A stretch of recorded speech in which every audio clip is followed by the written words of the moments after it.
Things are crazy. Crazy town on a Tuesday. Oh, it is nuts. Absolutely nuts. Hello, friends. Hello. Hi, Michael. Welcome. Hello. And Patty's here too. Yeah. And mute your channel. I did. Well, why am I still hearing?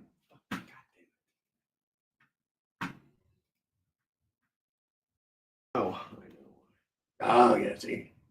I know why. Well, we're sorry to hear about that, Patty. We're here if you want to share about that.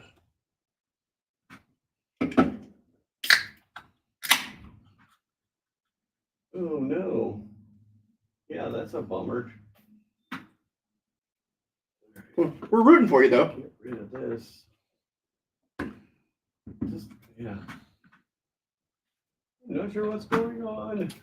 So, what does a third world country with a brown water navy at best think war with us would accomplish? Oh no. No, it's not that another country wants to go to war. It is the Democrats in Congress want to go to war.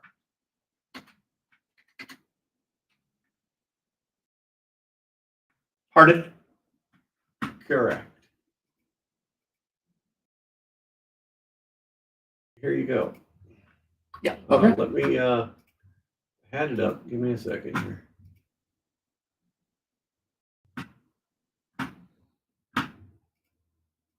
Give me one moment. Yeah, so basically with the everything going on. Yeah, I know my sound is not right here. Hang on. My sound is all screwed up. I don't know what the hell's going on.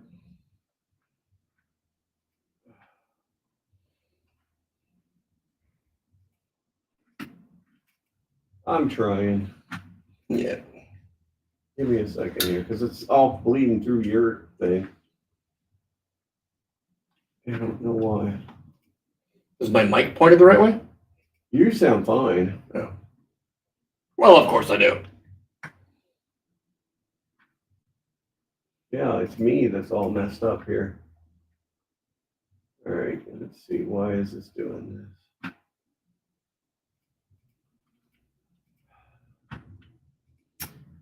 Does he sound like he's in a metal barrel or a wood barrel? Makes a difference.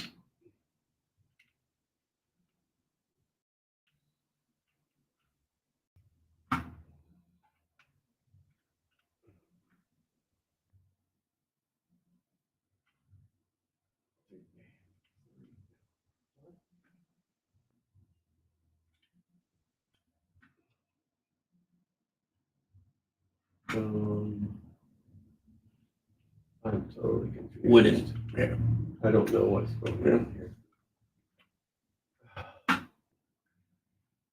I learned when I'm playing guitar, if I loop my 2 amps together and crank the reverb up on both amps and then engage my reverb pedal, it sounds like I'm playing in an aluminum hallway. Kind of a unique sound that no one's booking me for. Gotcha. Kind of a unique sound that's getting me 0 record deals. Oh, there we go. Now I think we're back. All right. Well, welcome to the show. Yeah. I think that's, yeah. Now we're good. Okay. Stupid. Okay, so basically Doge, Elon Musk. Yeah, it's Doge. Elon Musk has been going through the government. He has recruited like 6 computer wizards, like young computer wizards, like 19 to 25-year-olds. That are some impressive kids. Like they can be pretty skilled. Graduated from MIT. They've written entire computer languages. You got to remember these things now. Show he's employing qualified people. When did Bill Gates created Microsoft when he was how old? Early 20s, right? Yeah, I was like 70, 8? Yeah. And then the Apple guy created Steve Jobs. He created Apple when he was very young. Zuckerberg was 19 when he coded Facebook. So when people say, "Oh, these are just babies" or whatever, no, these people are in their prime thinking ranges, especially when you're that freaking talented. There's a reason the 20s are referred to as the best years of your life. So they are going through. So what Elon said last night, I listened to or 2 nights ago, I listened to their spaces with him and Joni Ernst and Mike Lee, and then Vivek Ramaswamy was there. So they went through, and then I saw a tweet. They said, why did you go after this USAID, thing? This is the entity that supposedly creates all of the, all of our foreign policy or foreign donations, foreign aid goes through USAID. They control billions and billions and billions of dollars. I think you're pronouncing boondoggle wrong. Right. When Joni Ernst said it in this Spaces the other night, when she has tried to audit them to find out where the taxpayer money goes, they actually threatened her because USAID is that's where the CIA does a lot of that's where they get a lot of their money. So this money is funneled through USAID, and we're going to go deep. We're going to go deep into this because I got a whole bunch of stuff to say, but we're going to go deep. So this money is funneled into USAID. It's then divvied out to different NGOs, which are non-governmental organizations. So private companies. That then transfers it to a different company.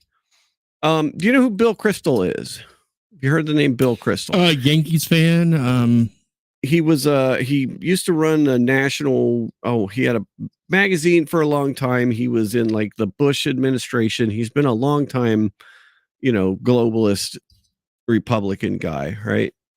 Okay. Not the actor Bill Crystal. Yeah, Bill that's Crystal. what I was saying with the Yankees fan guy. Yeah, no, not the actor Bill Crystal. Another guy that's been like, in the political world. In the political world. And he's a CNN contributor now. He's anti-Donald Trump. Well, it turns out his organization gets hundreds of millions of dollars from USAID to do what they do.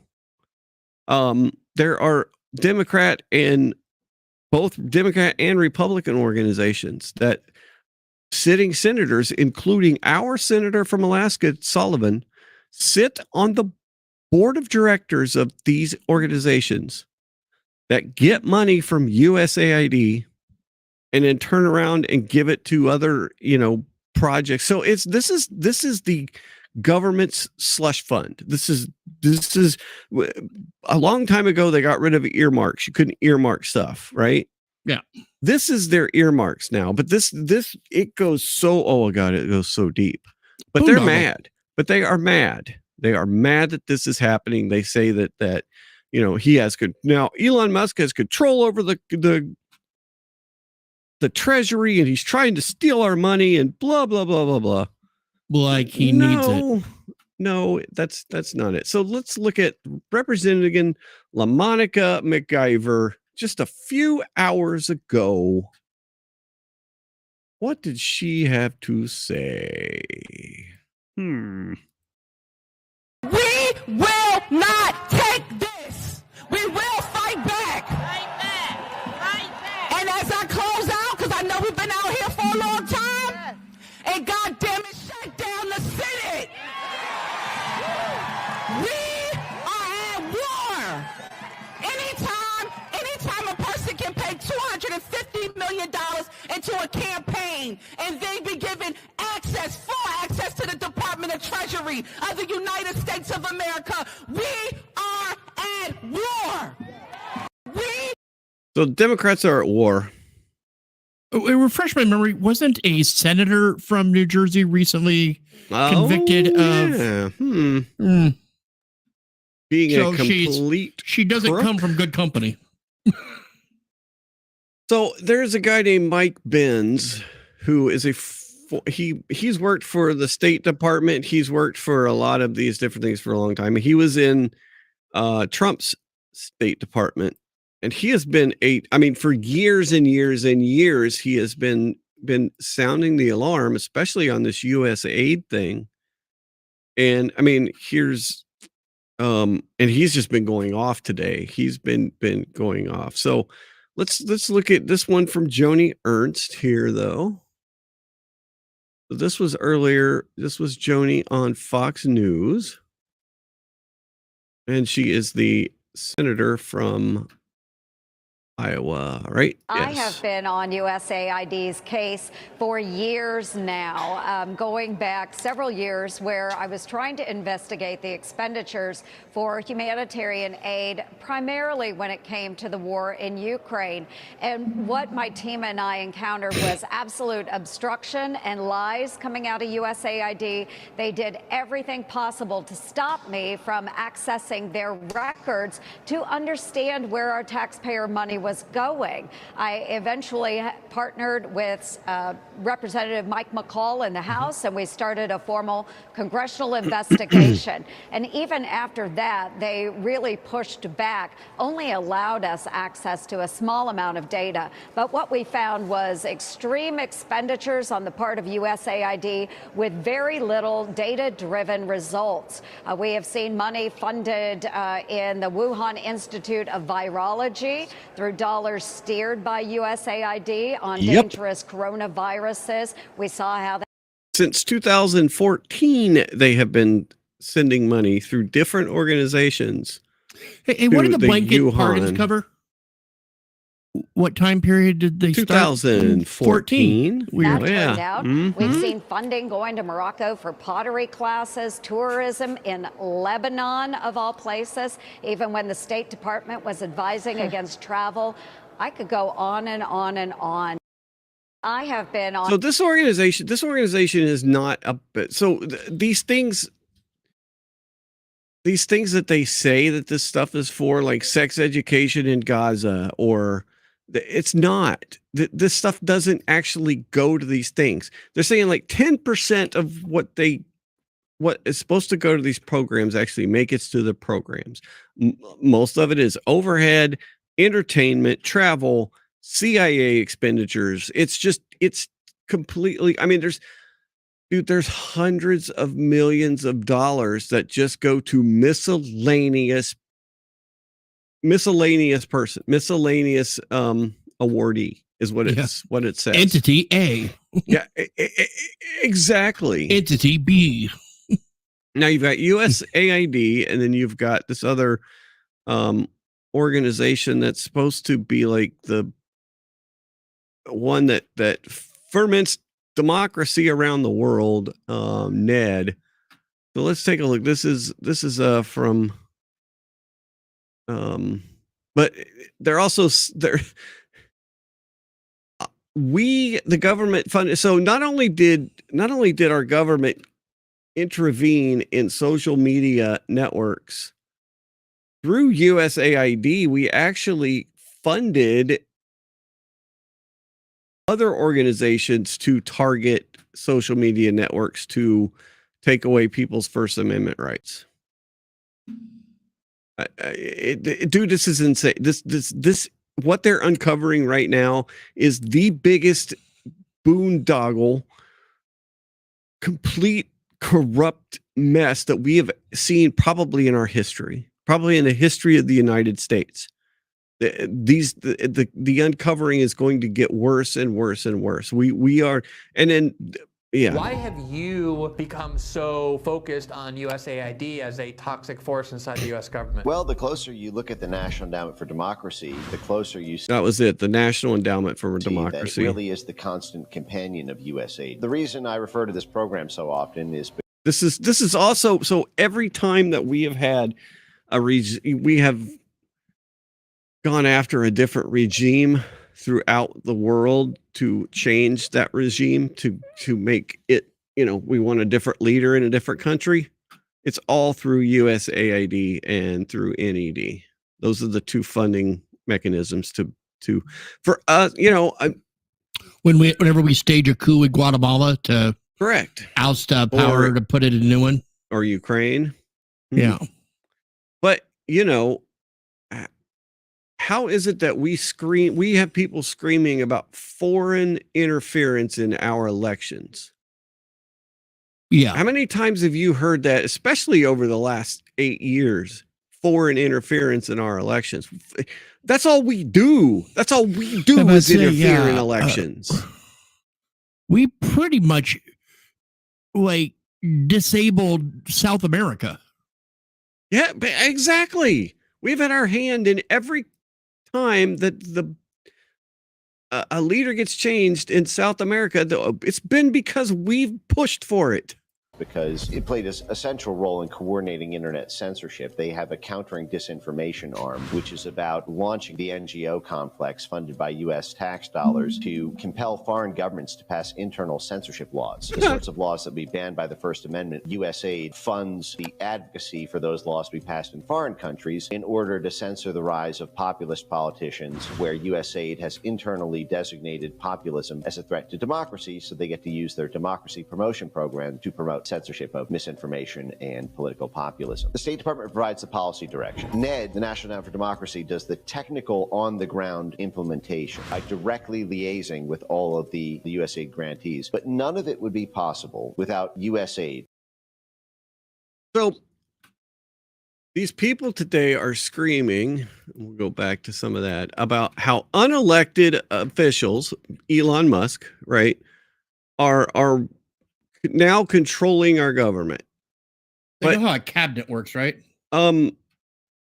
Yeah, no, they exactly, and they know they obviously know how the executive branch works because we just got done with a puppet shadow government the last 4 years, and over the last since 2000, since probably 2001, since 9/11, right?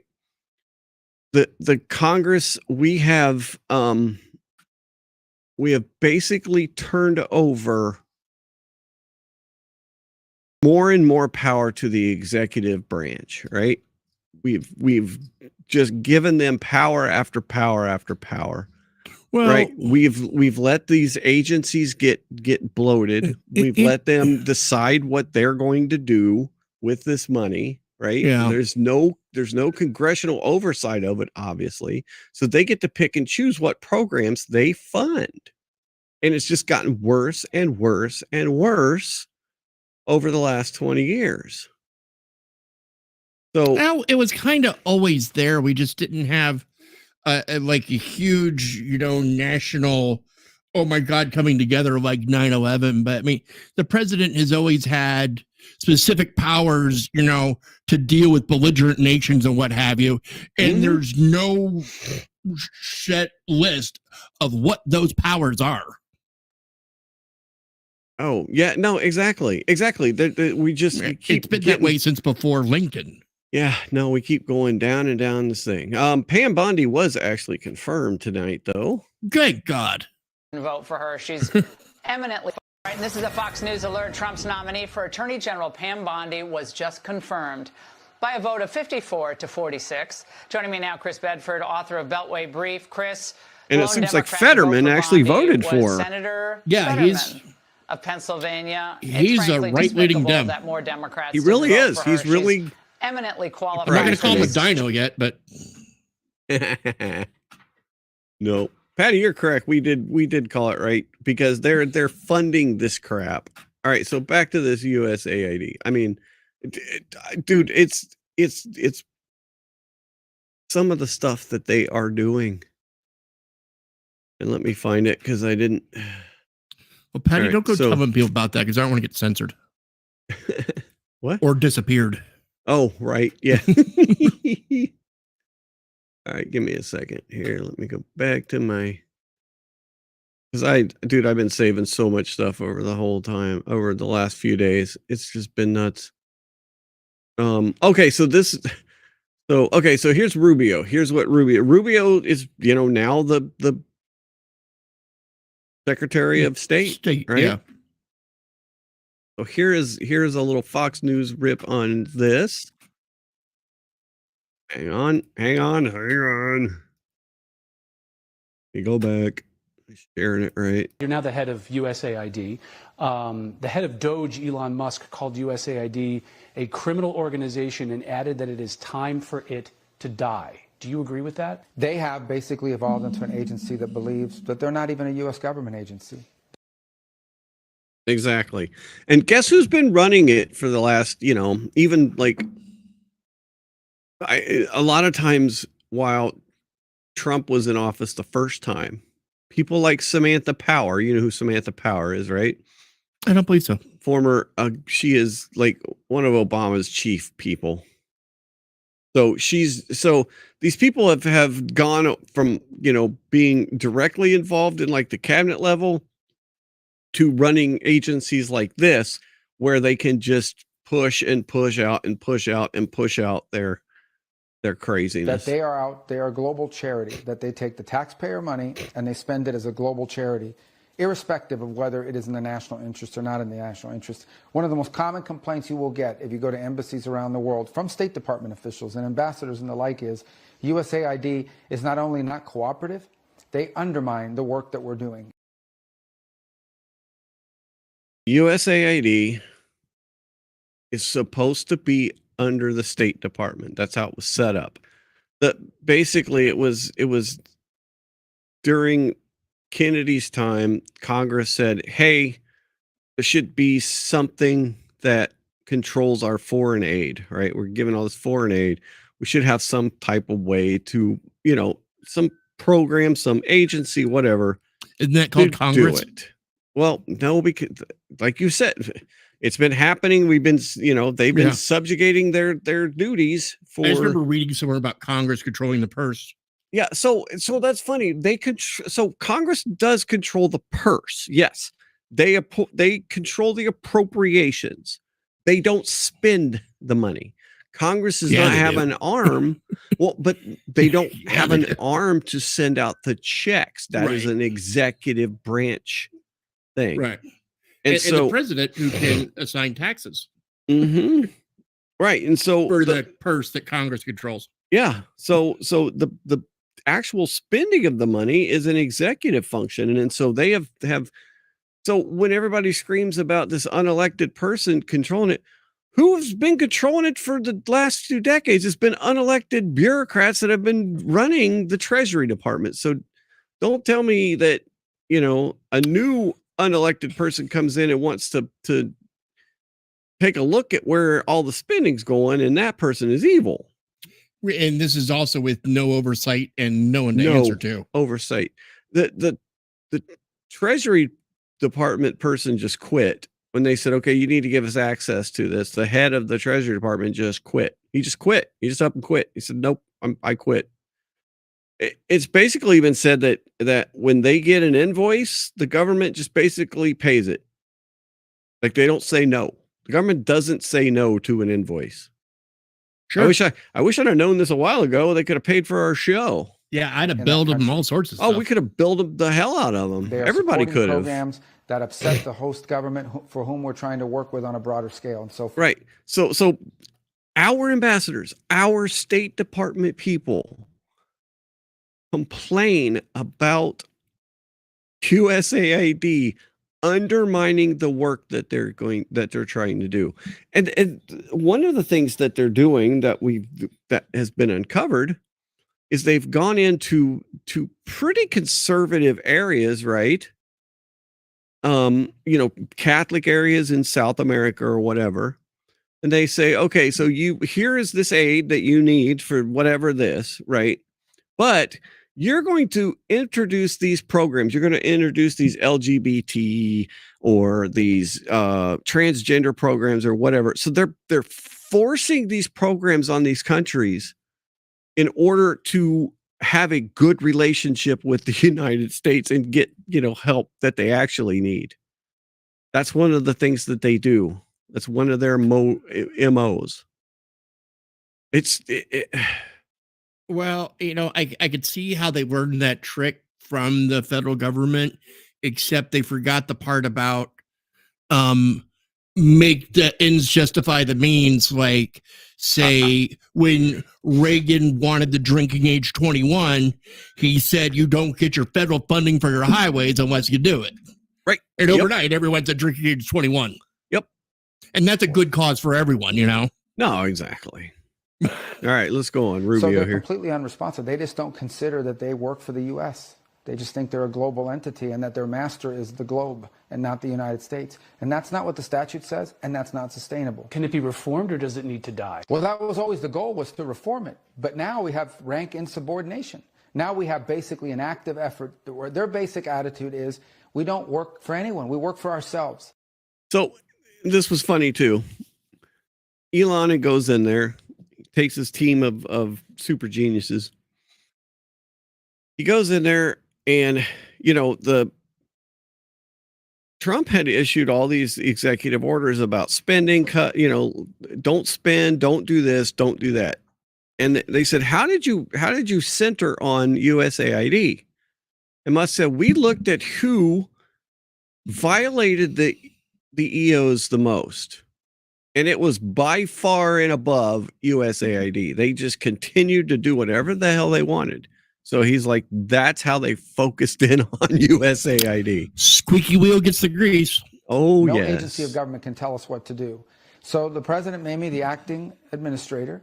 I've delegated that power to someone who's there full time, and we're going to go through the same process at USAID as we're going through now at the State Department. I think there are some, this is not about getting rid of foreign aid. There are things that we do through USAID that we should continue to do. That makes sense. And we'll have to decide, is that better through the State Department, or is that better through something, a reformed USAID? That's the process we're working through. There are things that are happening at USAID that we should not be involved in funding, or that we have a lot of questions about, but they're completely uncooperative. So we had no choice but to take dramatic steps to bring this thing under control. Do you think that we'll...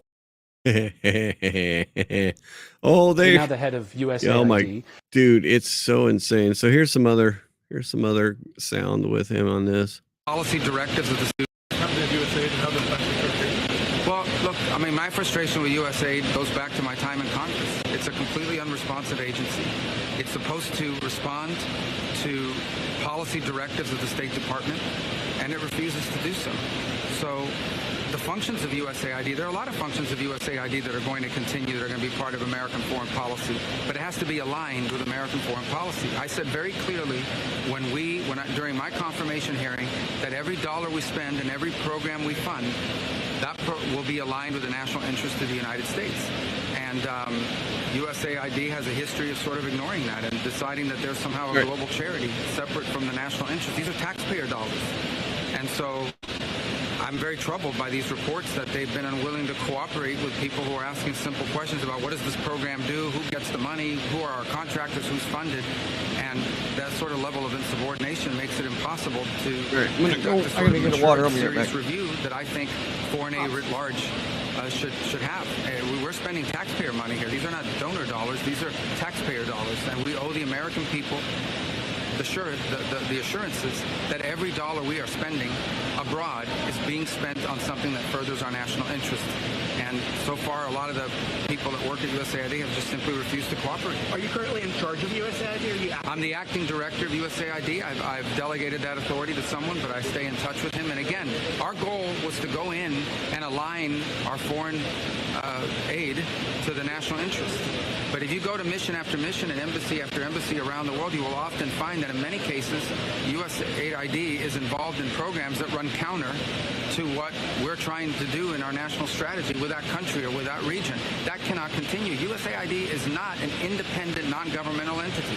It is an entity that spends taxpayer dollars, and it needs to spend it, as the statute says, in alignment with the policy directives that they get from the Secretary of State, the National Security Council, and the President. And it's been 20 or 30 years where people have tried to reform it, and it refuses to reform. It refuses to cooperate. When we were in Congress, we couldn't even get answers to basic questions about programs. That will not continue. That's not going to continue. He is on it. Dude, it is, I mean, but as you can see, the Democrats are pissed, and then like it's spilled over into just like everyday Well, I mean, a lot of people on Reddit are completely freaking morons. They had to shut down this entire subreddit called White People Twitter. And do you know why they had to shut it down?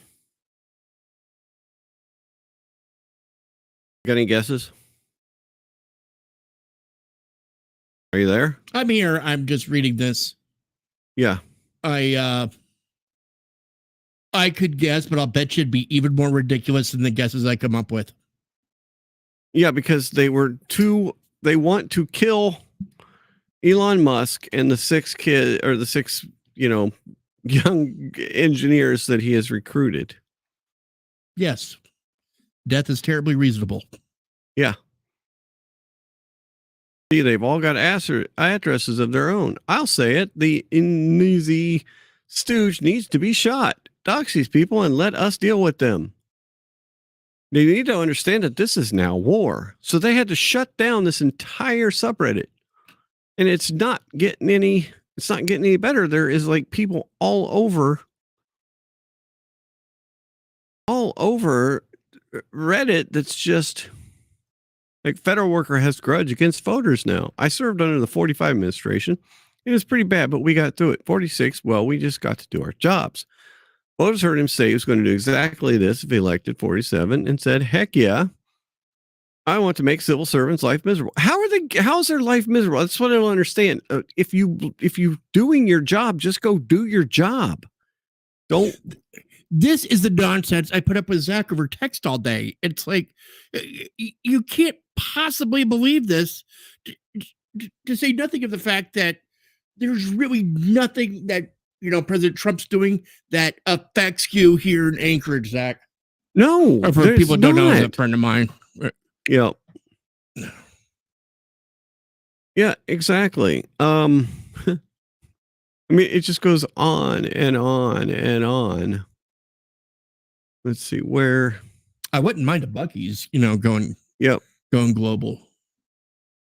Invade the This is their plan. Invade the White House, take Trump hostage, make a new government. Yeah. Publish that because. Yeah. That's on Reddit Service right now. Looks into that sort of thing. Right. This is what somebody else said. I did not say that. I do not want to do that. Just to be clear, I'm reading other people's words. And I hope they get investigated. Those people's words, not what we're saying. Yeah. Yeah. How is looking into what the government is spending? How is that Tiananmen Square massacring everyone? Yeah. Do they know what Tiananmen Square was about? I'm not a violent person, but how are we not hunting down these asshole fascists? I mean, how is this fascism? You tell me. I can't, because apparently I don't know the definition of it. Trains run on time. Dude, this is all over this entire website. I mean, it is insane. And it's also the, if it was just these guys, it would be one thing, but no, it is the representatives that one after the other are going out and saying that we need to fight in the streets and take it to the streets and shut down everything. And we're at war. And and they're screaming like they have personally been hurt by this. Mm-hmm. I mean, that lady from New Jersey, which I thought was funny, talking about shutting down the Senate when she's from the lower half of Congress. Right. Oh, yeah, exactly. So do you realize why you get elected to 2-year term and they get elected to a 6? Yeah. So this is out just fairly recently, actually, at 2 hours ago, 3 hours ago. This is the newest. Yeah. This is the newest thing. So on Friday, February 7th at 11:59 p.m., all USAID direct hire personnel will be placed on administrative leave globally, with the exception of designated personnel responsible for mission critical functions, core leadership, and specially designated programs. Essential personnel expected to continue working will be informed by agency leadership by Thursday, February 6th at 3 p.m. Now, I guarantee you that somebody's going to go to court to try to stop this. But how this is a executive agency. I don't know how I don't know how a judge, they'll try and they'll probably rule that you can't do this and it'll have to be fought for a while. But I don't know. I don't know the implications. For USAID personnel currently posted outside the United States, the agency, in coordination with missions in the Department of State, is currently preparing a plan in accordance with all applicable requirements and laws, under which the agency would arrange and pay for return travel to the United States within 30 days and provide for the termination of PCS and ISC contracts that are not determined to be essential. The agency will consider case-by-case exceptions and return travel extensions based on personal or family hardships and mobility, safety concerns, other reasons like medical reasons. For example, the agency will consider exceptions based on the timing of dependent school term, personal or familiar medical needs, pregnancy, and other reasons. Further guidance on how to request an exception will be forthcoming. Thank you for your service. So they're shutting it down. They're like, we're shutting it down. Rubio is in charge, and come on back home because that's what we're doing. I mean, wait, dude, I have a canvas for this. Hold on, be right back. Oh, perfect. It is actually nice. I'm going to go through some more of the stuff that we're going to. So what are some of the things that they've been doing? Let's take another look at a Jody Ernst long thread that she did about USAID, just so we get a kind of an idea of what they were up to, such as from funneling tax dollars to risky research in Wuhan to sending Ukrainians to Paris Fashion Week. USAID is one of the worst offenders of waste in Washington, all around the world. This is why POTUS, Doge, and Elon Musk are ending the nonsense. Despite the fact that Moroccans have been making pottery for thousands of years, we had to spend $2 million for Moroccan pottery classes and promotion.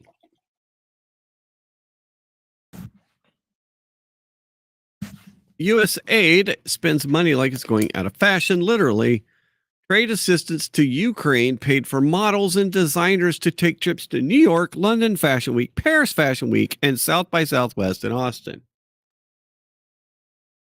South by Southwest is a cool show. Well, yeah. Big venue. Well, that's exactly why we should pay for people from Ukraine to go to it.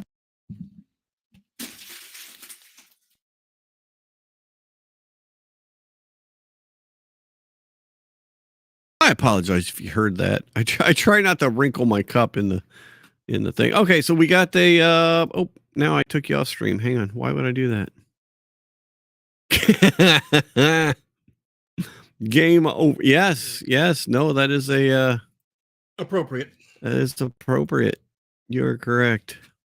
Oh no, my damn camera reset. Hang on a second.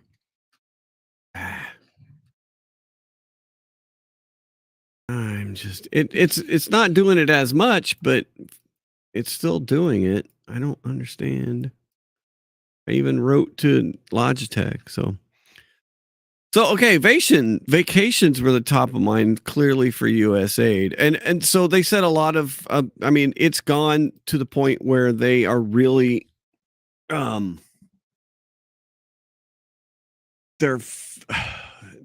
it's just bad, dude. Like I said, 10% of the money actually ends up to these programs. Most of it's paid for salaries, travel, and other expenses. The vacations were top of mind clearly for USA. The agency spent $2 million promoting tourism to Lebanon, a nation the State Department warns against traveling to due to crime, terrorism, civil unrest, kidnapping, and unexploded landmines. USAID funneled nearly $1 million into batty research on coronavirus at China's infamous Wuhan Institute of Virology. Oh, yeah, they did that for years. During the height of the war in Afghanistan, USAID paid millions of dollars to help Afghans grow crops instead of opium. The results? Opium poppy cultivation across the country nearly doubled. We paid $20 million to create an Iraqi Sesame Street. And more than $9 million of USA humanitarian aid intended to feed civilians in Syria ended up feeding the terrorists, including Al-Qaeda in Iraq. So, I mean, this is just, dude, and this is the freaking tip of the iceberg. It really, really is. Like, we just go down here. Her trip to Niger was through Niamey International Development Program, which is funded by USAID. And what do you know? Shortly after she left Niger, there was a Western-backed coup that overthrew their government. I believe we're talking about, we're probably talking about Victoria Nuland there, if I would care to take a guess. She wanted to see the Iraqi Sesame Street? Yeah, no doubt. Oh, my goodness. I'd love to see Snuffleupagus doing 5 prayers a day. Yeah, right? Bowing and whatnot. Yeah. Mm-hmm. We go trunk. Yep. So this is what I was talking about. This is the International Republican Institute is a Republican aligned NGO, and it has some big names on its board, including Lindsey Graham, Joni Ernst. So she, she's not completely 100%, innocent of all this. Tom Cotton and Dan Sullivan of Alaska and more. Their own audit lists migration-related NGOs like the Internal Organization for Migration and Pan American Development Fund as entities that have given them money. Government funding is $130.7 million just to this slush fund for Republicans. And it's funny because the Democrats have one, and it's almost exactly the same amount of funding that goes to it from USAID. This account right here, Data Republican, has this person should be working for Doge as well, right? Elon has said follow this account. A lot of other people have said follow this account. And they actually created a search function where you can search and see where these grants went to, right? When they don't say miscellaneous. So one recipient, Consortium for Election and Political Process Strengthening, is a recipient of 48 active grants worth $528 million, $500 million going to various nations, going for a deep dive. So this is $500 and some million. So here's their link. Per ChatGPT, they operate as a 501c3, which does show up in my award search. They're operating as a partnership with the International Republican Institute, of course, the International Foundation for Electoral Systems, not electrical, and the National Democratic Institute. Putting these EINs in the exposed tool generates an interesting graph involving $2 billion. So here's what the graph presents. Grand total, $2 billion. National Endowment for Democracy, $360 million. Institute for International Education, $257 million. So, and you see how this works, right? Like this graph shows how this money, it is just kind of a partial of it. Like it goes from USAID to this group and this group and this group and this group. Then USAID pays it to this group and this group and this group and this group and this group, right? And then this group pays it to this group and this group and this group. But all of these groups donate money back to their candidates. You see how that works? That's why she was screaming so mad. She was actually armed. Do you see how this works? Mm-hmm. All of these entities donate to candidates. So they get their campaign donations from U.S. taxpayers through these entities. Despite laws saying they're not allowed to fund their campaign with taxpayer dollars. Yep. You can see it all goes to these different things. These are independently funded. That is, they do not overlap with taxpayer money. We're spending approximately $2 billion a year on this tangled network. Yep. We see that the new EIN is transferring enormous amounts of money into one of the CEP cutouts. I mean, dude, it's just, it's so insane. Yes, that's exactly what this is. This is a giant money laundering scam. And it's also, like I said, it's where the CIA gets a lot of their operating capital. If the CIA wants to go in and change the regime in a country, they get money from US aid.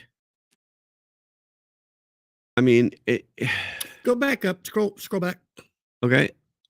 I cannot corroborate that warning. I know very little about them. They say that I trust her. What are you reading? I was given warning yesterday to not have anything to do with the Department of State. Oh. Yeah. I cannot corroborate that warning. I know very little about them, and I can say I trust the Lord God to protect his own. Okay. Yeah. National and I mean, there's snakes deep within the Department of State too. Don't think there isn't. But there's more Department of State U.S. aid incest. Here we go. Feel free to do the research your own using the EINs posted above. I provided all the tile. So this is the website. Like you can just start searching for keywords and you can bring up all the grants that have gone. Let's type in MISC. Well, I guess that's going to bring up. There was a bunch of them though. Let's see. Sewerage and Water Board of New Orleans, City of County of Honolulu. All right. Yeah, I need to do a little more on that. Okay, so I haven't really played with that yet. So, okay, where did it go?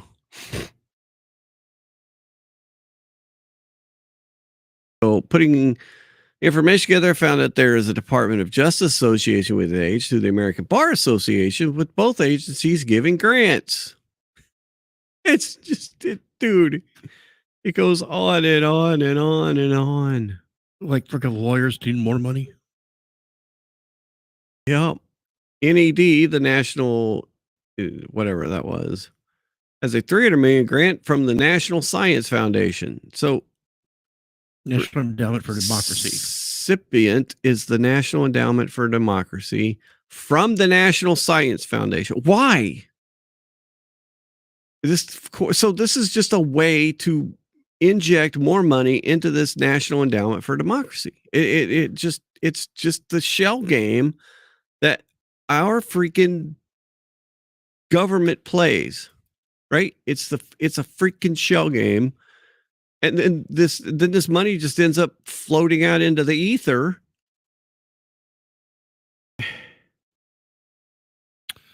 I'm thinking of that scene from It's Always Sunny in Philadelphia when Charlie's working in the mailroom and he's got the strings and the yarn going all these connections for the conspiracy. Mm-hmm. And it's just, macrame going from wall to wall. Right. Like there's 13 million for almost 14 million to create a cutting edge economic development alliance committed to business conservation enterprises in Peru. Like, I mean, and to think that this exposing all of this is a reason to declare war on Elon, and it's just, I mean, dude, I'm flabbergasted. It's so crazy. It's just,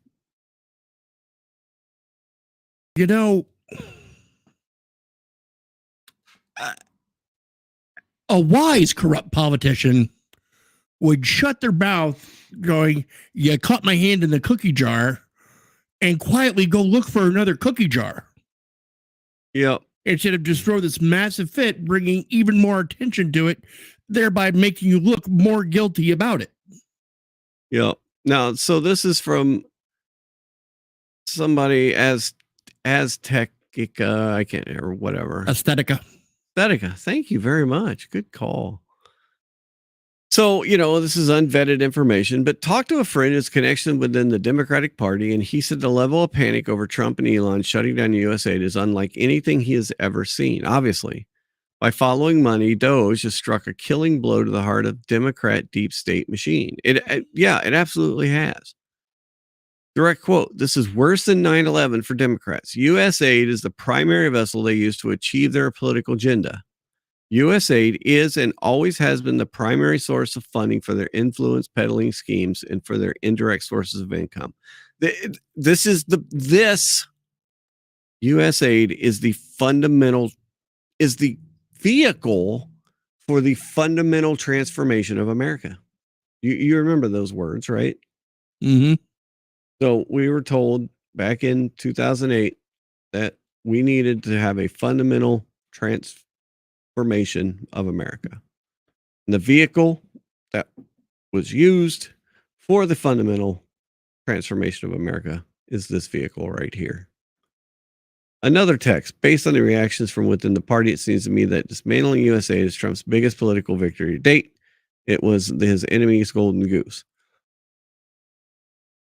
I have never seen, we've been alive. We've only been alive for so many presidential races, right? Right. I just noticed you changed the names. Anti-Robbie. Yeah, no, exactly. Screw that guy.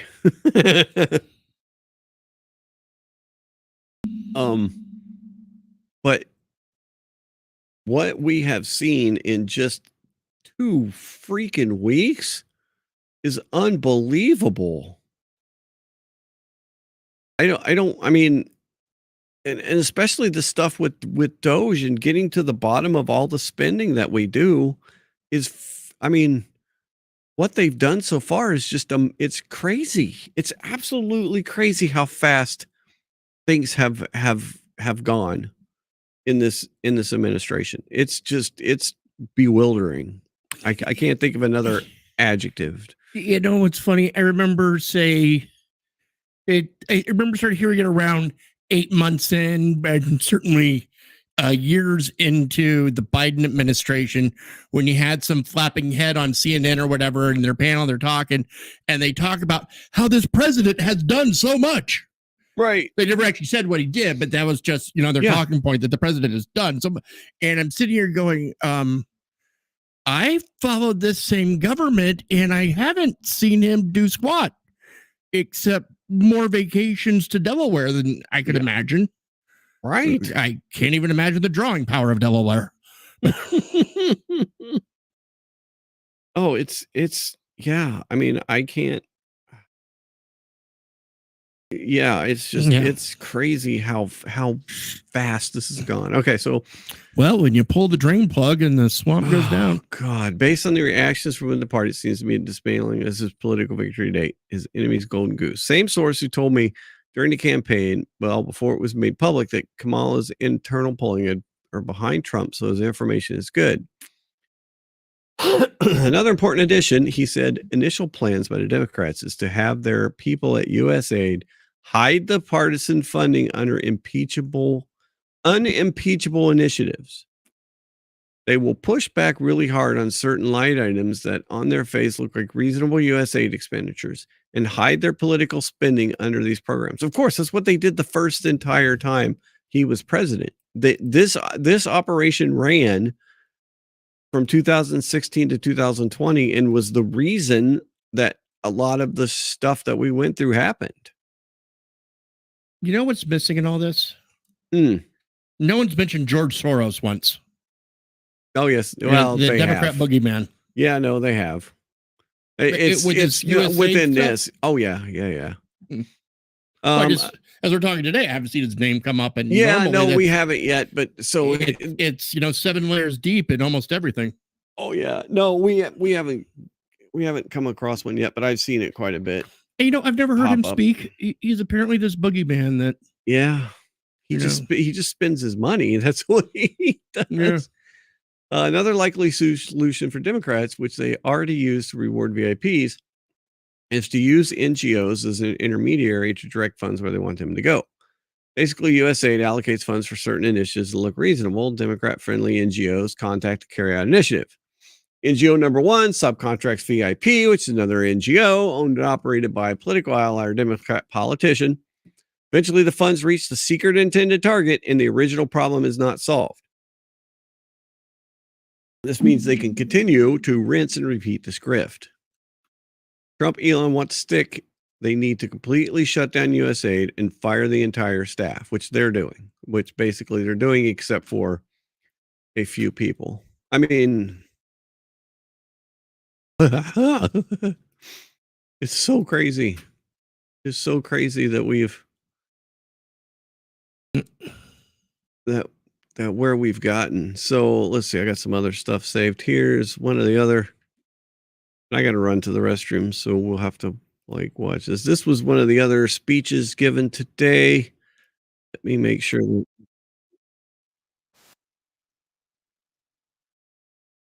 let me turn that down a little bit. Okay, so let's watch this.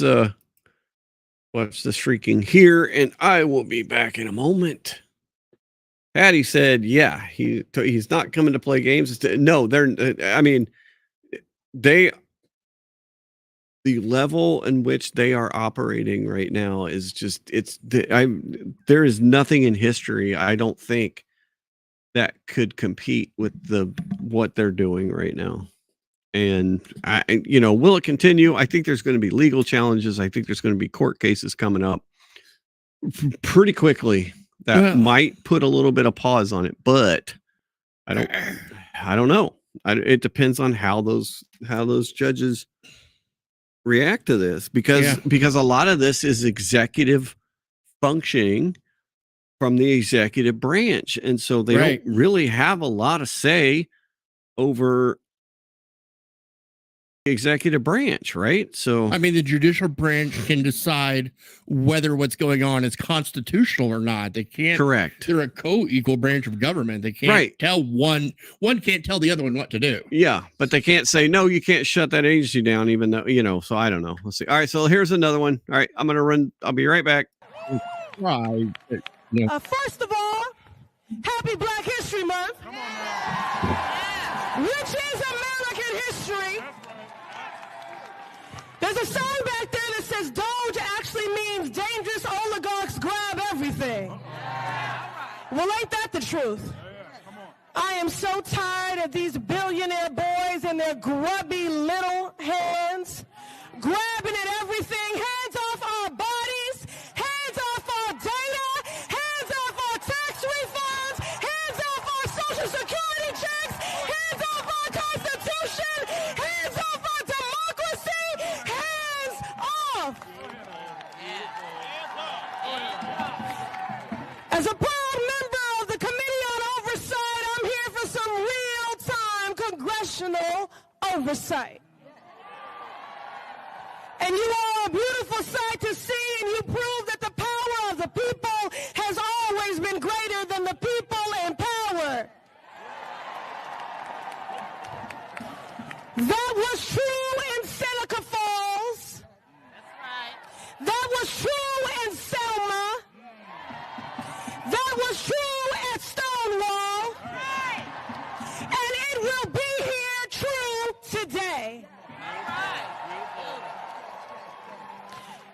This is an unprecedented moment, a constitutional crisis, but we will match their energy. With unprecedented organizing, mobilizing, agitating, we will see you in the courts, in Congress, in the streets. Elon Musk is a Nazi Nepo baby.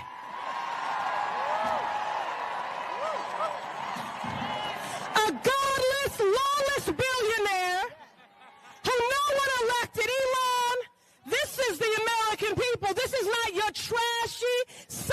truck that you can just dismantle, pick apart, and sell the pieces of. And I want to. So here's my biggest question about this. What she said that nothing is bigger than the power of the people, right? Yeah. So, but so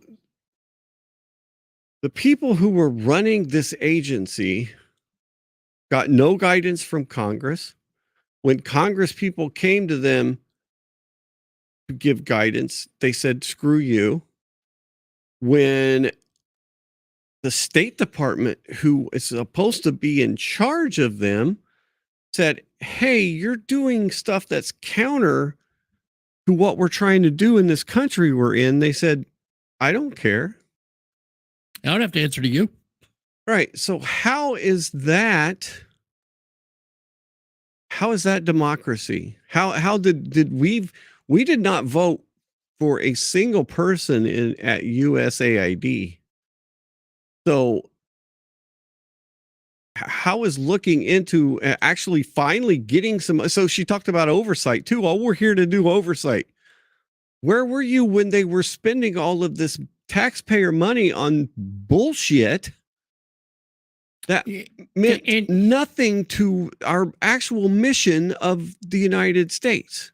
And to say, hands off our retirement or our Social Security, it's like, Bimbo, you realize that when you free up this tax money boondoggle, that's money that could actually fund your Social Security instead of funding this.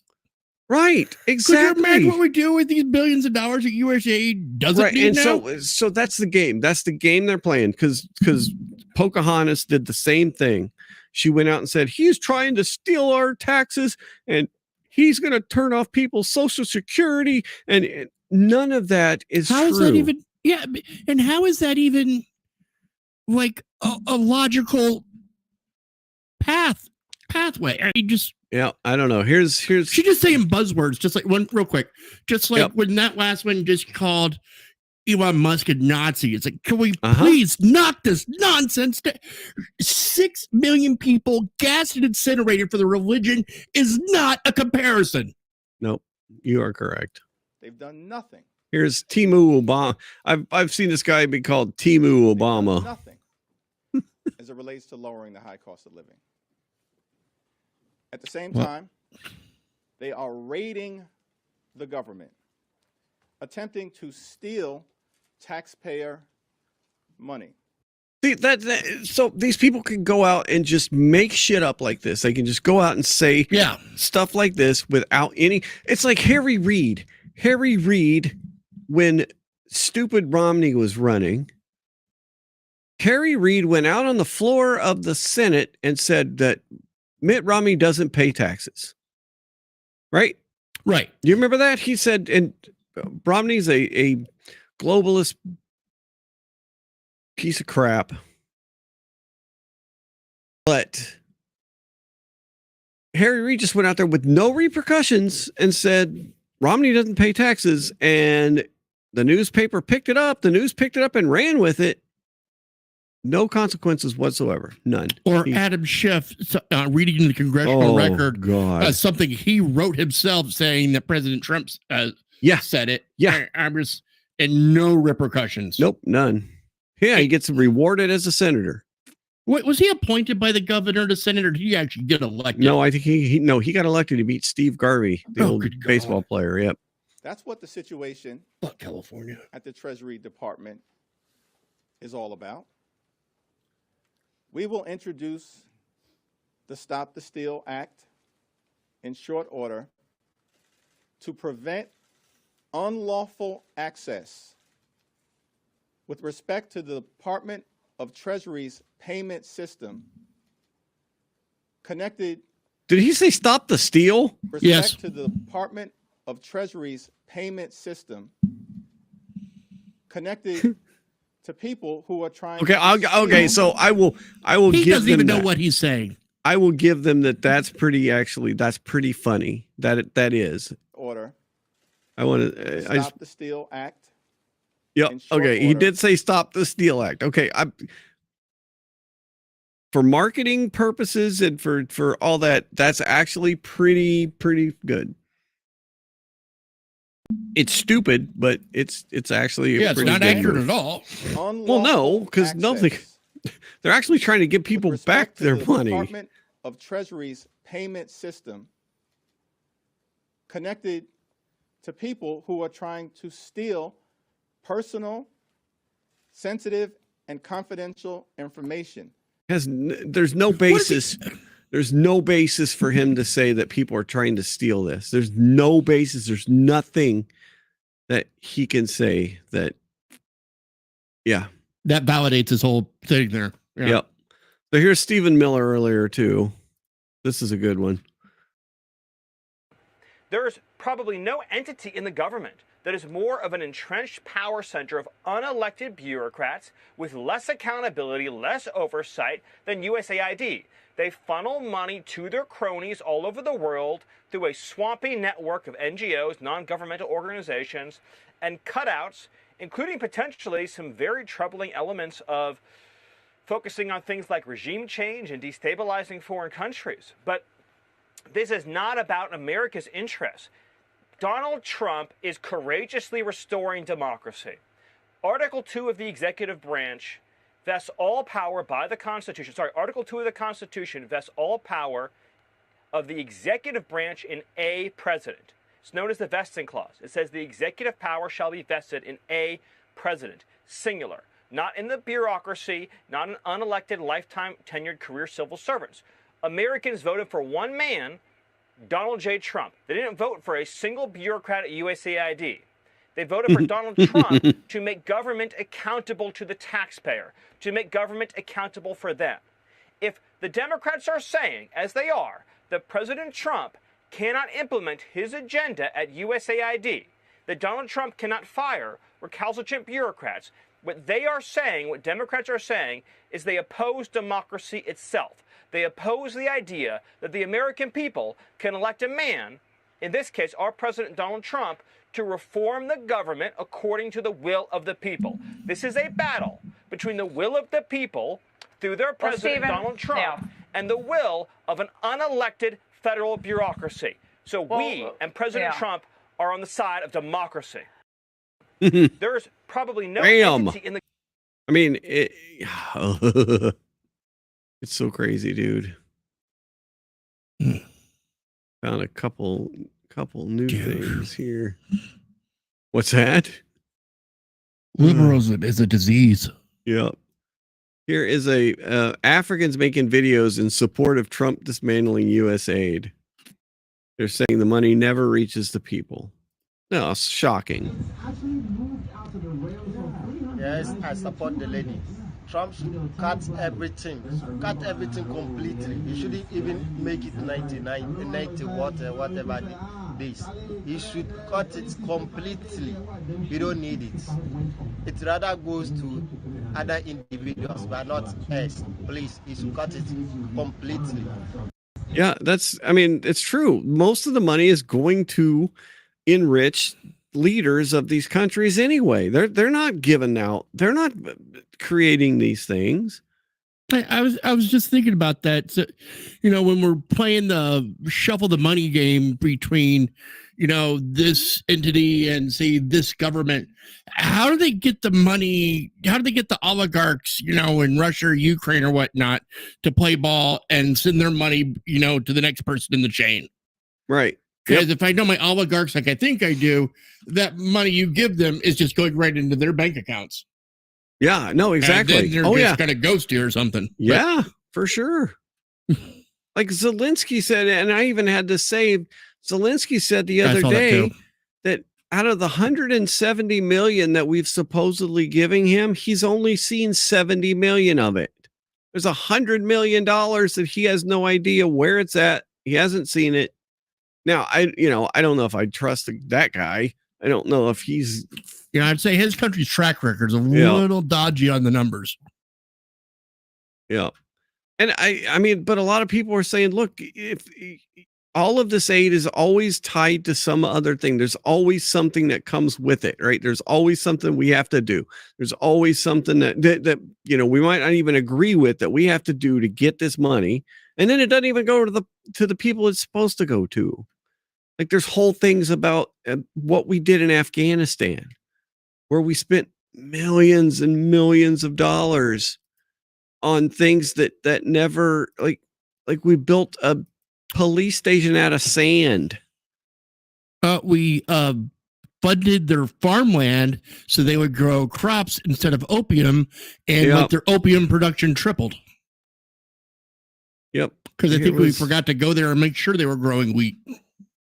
Yeah, exactly. So here's this guy. Congressional staffers, contractors, and foreign governments. We've spent millions of dollars buying rare white Italian goats, or building a gas station that no one needed, or building a $40 million headquarters that nobody wanted, or building a school that melted. Many people, whether they're ambassadors, generals, bureaucrats, contractors, or even congressional staff, have an invested interest in many of the programs that we are pointing out. They obviously are very defensive about what we find and publish. At best, they wish that we do our work quietly and that we keep it out of the public view. But I believe in transparency. I reject that view. I think transparency and publicity are two virtues we ignore to the peril of all of us in Washington and elsewhere. Yeah, dude, it's it's so crazy.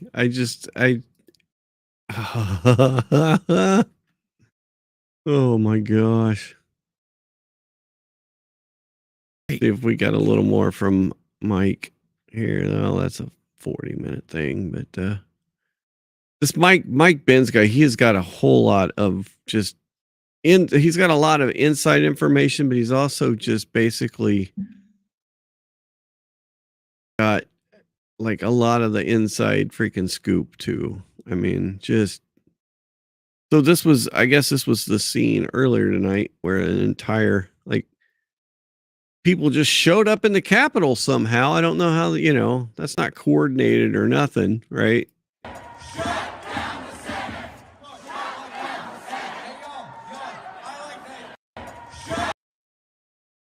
at all these fucking white people. Look at that. I mean, these are all. What are they blaming the Senate for? They don't want any more. They don't want any more cabinet members. Confirmed. They want the Senate shut down until they get out. Until they, until they put USAID back in function. They realize that the president can appoint acting directors and what have you. Oh, until Senate confirmation. Yep. They never mind. Morons. Oh yeah, no, exactly, dude. It goes so freaking deep. It's just, I can't even. Right. And to look at just because my diseased liberal friend, actually had the nerve to complain about how much he had to pay in taxes. And so, okay, so you don't like high taxes, as in who does? So why would you want to support our tax money going overseas to all these things that don't support America? I mean, could you please drop your vote blue no matter who and just look at the picture? Right. No, exactly. Could you actually decide on something on the side of America and not just your political party? Mm-hmm. No, exactly. It's dude. Here was And the worst part is you're never going to convince them. Yeah. They're doing it You through think it's the easiest way to subsume it under state and then wind it down? I mean, look, just like CISA, USAID, I would completely get rid of it, salt the earth around it while we're at it. But I think it's just important, the paradigm through which we get rid of it. We're not getting rid of it because we think foreign aid is a waste and it's, we're supporting the musicals in Nigeria for transgenders. That's cool. We can stop that too. But we're talking about funding bioweapons programs in hostile foreign countries. That's the crux of it, right? That's what we want to get to the deep, dark underbelly of. We want to audit the Ukraine aid. They're doing. Yes, audit all of it. I mean, that's the thing is why are they so scared of us auditing these fucking entities that it just doesn't, my God, it doesn't compute. It just doesn't. I mean, and we've known, I mean, dude, you've known, I've known that we've done, that the government has done some just snaky stuff over the years, right? I mean, oh yeah, we do things we say only other countries do. Right. But I mean, it's gotten so out of hand. We fund the freaking WEF through USAID. Here's another one. This is Representative Francis Rooney. That AID has given money to support the World Economic Forum. Why would the United States taxpayer be subsidizing the World Economic Forum when everybody that arrives over there arrives in a Gulfstream G5? I found. What exactly? Why do we need to fund that? Why?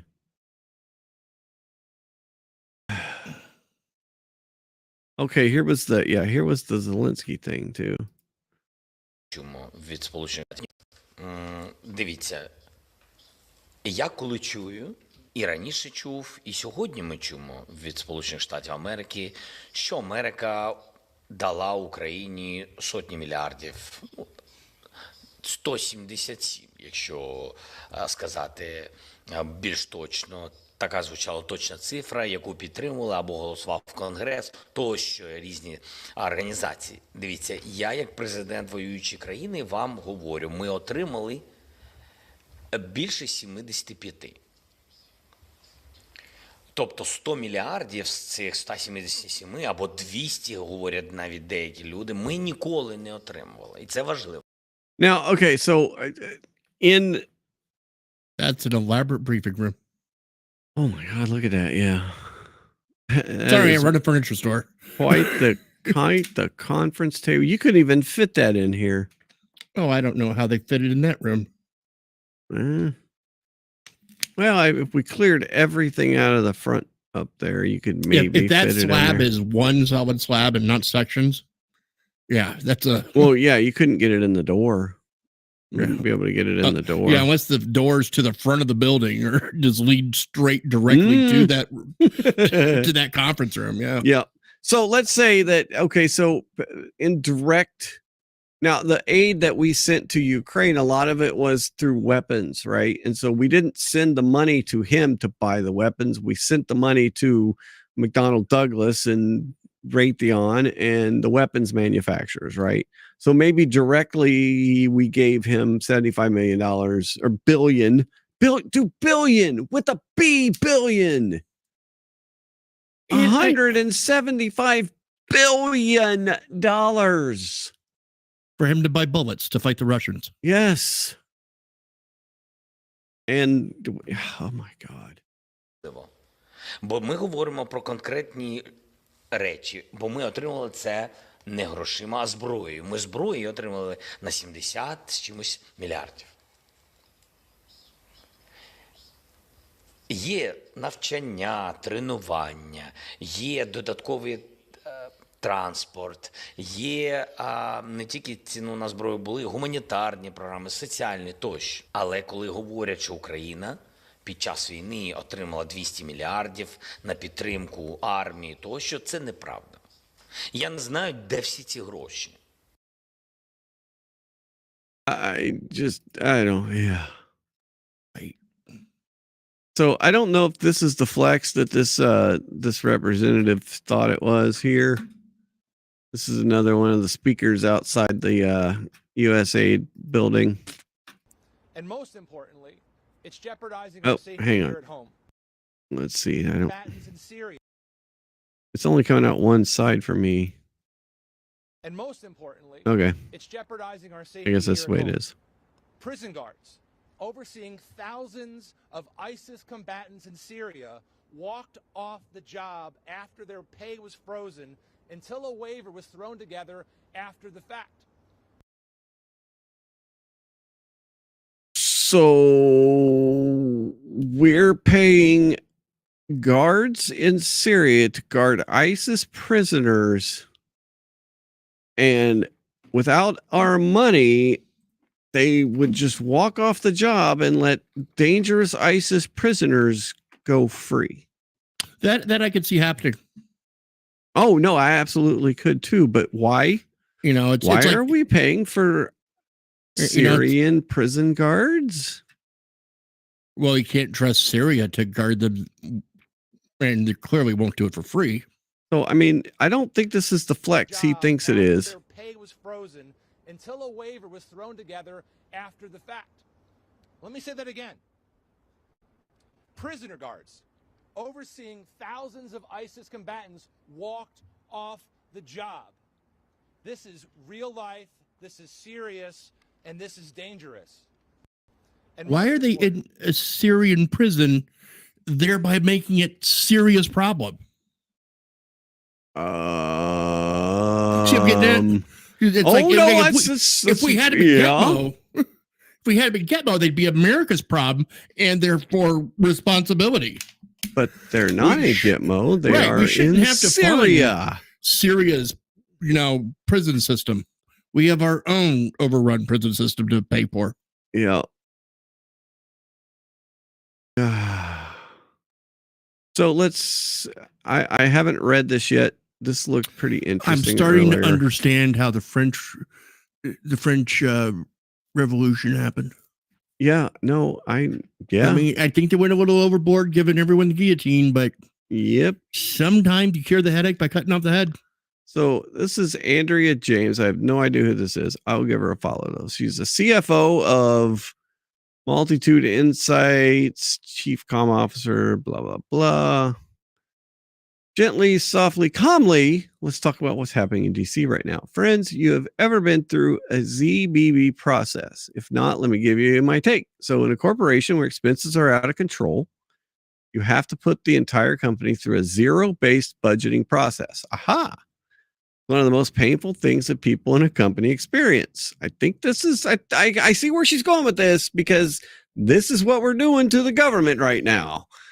So we're putting them through this zero-based budgeting. You basically have to justify every single expense. And you also cut a bunch and then only add back what you've gone through a proper ZBB cycle. The U.S. government is going through ZBB right now. Yes, they are, very harshly. And that is necessary because spending is out of control. The complexity is so vast that I expect it will take AI to decipher. Hence why they have hired the kids that they did. And I'll show you one of them in a minute. He is absolutely incredible. You cannot tell me that a government that accidentally wires hundreds of millions of dollars to the Taliban has its finances in order. True. That signals an underlying disaster. That signals bad stewardship of resources. Yes. In fact, it's a disaster over the last 20 fiscal years. The U.S. government has made $2.7 trillion in improper payments. No one tell a Democrat what comes after $1 trillion. Over the last 20 fiscal years, the U.S. government has made $2.7 trillion in improper payments. Dude. Do you know how unfathomable $1 trillion actually is? Now double it, almost triple it. And you don't just add another trillion. I mean, you have to add another one, and then another dollar for two, and another dollar for three, and you know, you get to 10. You got to add 10 more dollars to get to 20. You don't just get to another trillion. You got to go through 999 billion. I love this. That's a lot of dollars. I love this this picture that I'm about to show you. If I can find the right sized one. Damn it. Come on.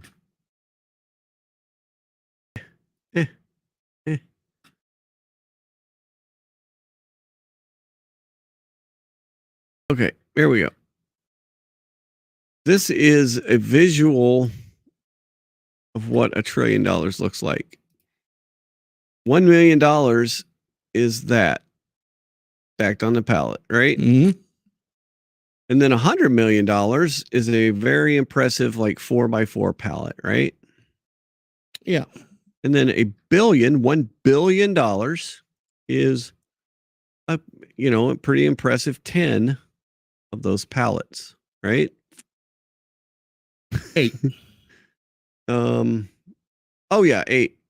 Well, there's 1, 2, 3, 4, 5 on this side, and 1, that is 2, 5. 3, Okay, yeah. 4, 5. Okay, yeah. It's like an weird. MCS you're drawing. Yeah, right exactly, now. exactly. It's which is why I don't actually like that they stacked the trillion different.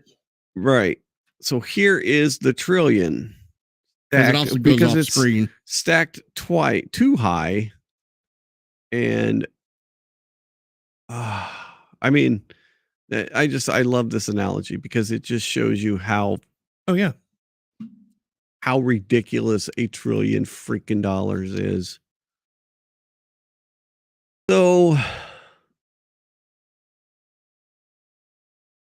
financial management disaster was not caused by Elon Musk, and there's no painless way to clean it up. He's doing what any executive would do, walking into a giant mess, use ZBB and then build back. Yeah, no, and then she goes on, but I mean, she's on the right track there. That's what we're doing, and it's painful, but we haven't ever done it. We've never actually been this. I remember during the Clinton administration, the IRS actually audited the federal government for the first time ever, and there were some like eye-popping things that $10,000 for a hammer, $30,000 for a toilet seat. And you could take the justification that, there are black programs in the military for sure, and in the federal government. And by black, I mean, the funding is all shrouded. Oh yeah. No, absolutely. We Yeah. don't actually say on the requisition list, this is for this. We say it's that toilet over there that cost $20,000. So, I mean, that made some sense, but really none of it, because they highlighted a lot of things that were just a waste. The MX missile, for instance. Yep. Spare parts. Oh, yeah. Mm-hmm. So they were developing, it's funny because they were developing the stealth fighter when I was coming in, right? And so when I went to tech school, there was a possibility. I got my orders to Alaska pretty early, but then they mentioned something about maybe me going to Las Vegas.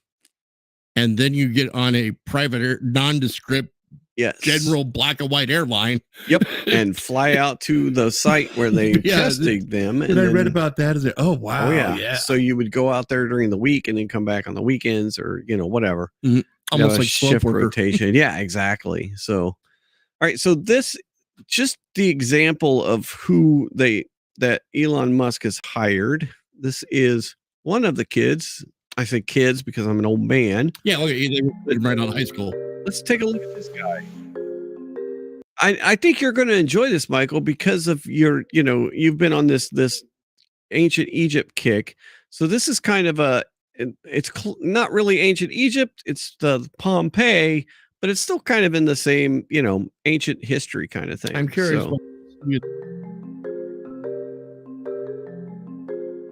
So I've always been interested in history. Growing up, I learned Latin. I was never that good at it, but I was always kind of into that sort of stuff, read a lot about the Roman Empire and things. And one day I was just listening to a podcast back in March. It was with Nat Friedman. SpaceX t-shirt he's got on. He just kind of got on the podcast, explained like there are these burnt up scrolls that were buried in the Pompeii eruption. No one knows how to read them, but some professors have created CT scans of these scrolls, and they uploaded the data on the internet as a competition to see who could find writing inside of these scrolls. And when I heard that, I was just immediately like, oh my goodness, this is such a cool project. I have to work on this. I just went home from work that day at the end of the day, and I've been working on it evenings and weekends ever since. I run most of the things from my laptop. It's just a normal MacBook, don't worry. But then I've just got like 5 surplus computers in here. This is what I do most of my work from. Brilliant kid, man. The Rake School and just the University of Nebraska as a whole has provided a great educational background where I can then, take these skills that I've learned and apply them to problems like this. Oh, nice. I just spend hours upon hours. What's that? On his keyboard, that's a Japanese art piece, The Great Wave of Kanagawa. Oh, yeah, nice. There's Mount Fuji in the back, and there's a boat, and this was made in like 1850 something. Oh, yeah, okay. There's the boat, and there's Mount Fuji over here. Yeah. I actually have a stencil of it. I'm using to sell a vase right now, but it's a cool. really famous art piece. Nice. It was on like 5 panels. It's really huge. The original. Yeah. In 1850 something or other, and the artist's name was actually mononym, but is Japanese. They may not have had last names back then. Right. Oh, that's cool. And it was Starry Night on the other side of his laptop. I just spend hours upon hours staring at flattened pieces of the scroll like this, trying to find these patterns, which are part of the writing. At the start of the challenge, we had not been able to find any writing at all within these scrolls. There are hundreds of these scrolls that are from the mansion. We've scanned a couple of them, and no one had been able to find any writing in them using these methods. Late one Saturday night, I was sitting at a party at a friend's house in Omaha, and I get a text from another person on the challenge team, and he says, hey, I've just uploaded this new kind of piece of the scroll, you should take a look at it. I remotely access my computer, I type into it like, please run the algorithm on this new piece of scroll. And then I just kind of started. I pull out my phone again, just nonchalantly, like, hey, I wonder how that went. And there are 3 Greek letters on the screen, letters I've never seen before. It was really cool because it's like, oh my goodness, like we actually detected new writing in the scrolls using AI. That was the moment I realized like this is actually going to work. Like we're probably going to read the scrolls. And I completely freaked out. My friends were there. I was cheering, jumping up and down, screaming, crying, all the stuff. I, took a picture of the results and I sent them to my mom. She called me and she's like, hey, these look great, It was a really special moment. Yeah, so this is the word that I actually found. It's right here. It's the word prophoros. Which translates to purple. It's the first word we found in the scrolls. It was reviewed by a committee of kind of Greek scholars, but it's the word purple. And I'm glad it's not the word in or the or and that we found first. We actually found a word that has meaning. This would not be possible without modern AI and modern scanning techniques. People have wanted to read these books for hundreds of years, and this seems like the only way where it's really possible to do that. Now we're reading entire paragraphs from the scrolls, and hopefully we'll be able to read the entire book and read the hundreds of other books that were buried in this condition as well. When we found this first word, we went public with it, and I think everyone has been very pleasantly surprised by the amount of attention it's gotten. As a college student, it's definitely been overwhelming in the best way possible, but it's been really cool to get to kind of, talk about my findings and, share what I want to do in the future with so many people. So it's been overwhelming in the best possible way. The University of Nebraska does a really good job of encouraging their students to think boldly, and I think that's played a pivotal role in my work on this project. And take that 40 grand right over there to the student loan office and deposit that and get out of that interest. Oh, so this was a few years ago. He's actually he's collected like a few $100,000 now from all that they've uncovered on this thing. He is, he's kicked butt. So this is like, I mean, and that's just one of the kids. When again, I say kids, one of the guys that they've in. This is here's a couple other ones which I just cover up their names there because I don't really want their name. Obviously their names are out there, but There's no reason to. And then, but this like really, and I'm going to have to show the names here, I guess, but look at this crap. Who are these little boys and why are they in charge of our money? Mamas, come get your babies out of our government. I mean, look at this crap.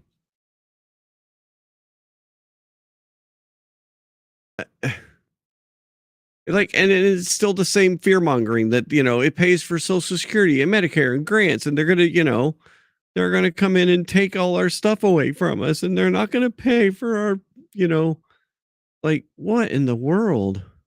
So, yeah.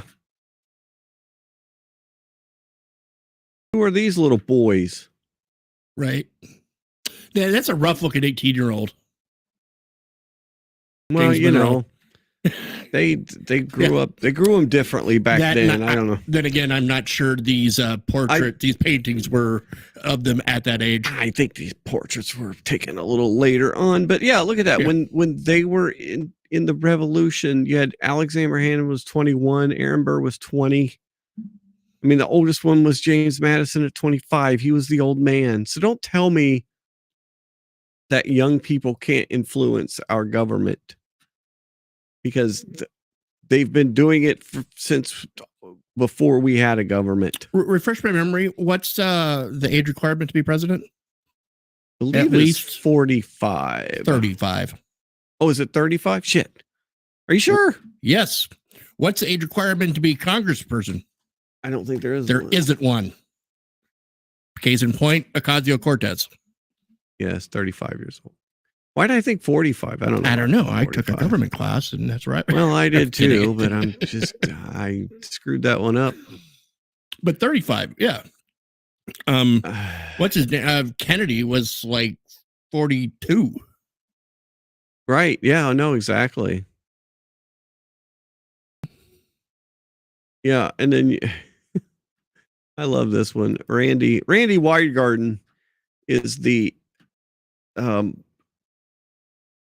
spokesman for the American Federation of Teachers, the teachers union. She's like the head of the teachers union. Yeah, she's the one that kept all the students out of class. Yep. So she's complaining that where's the money going? Are they trying to take that money that kids get for tax cuts for billionaires? What is she talking? What is she even talking about? Because he wants to shut down the Department of Education. They should. It's been a money sieve. It is illegal to take that money out of children's mouths and give it to billionaires. Now, you shouldn't feed children money.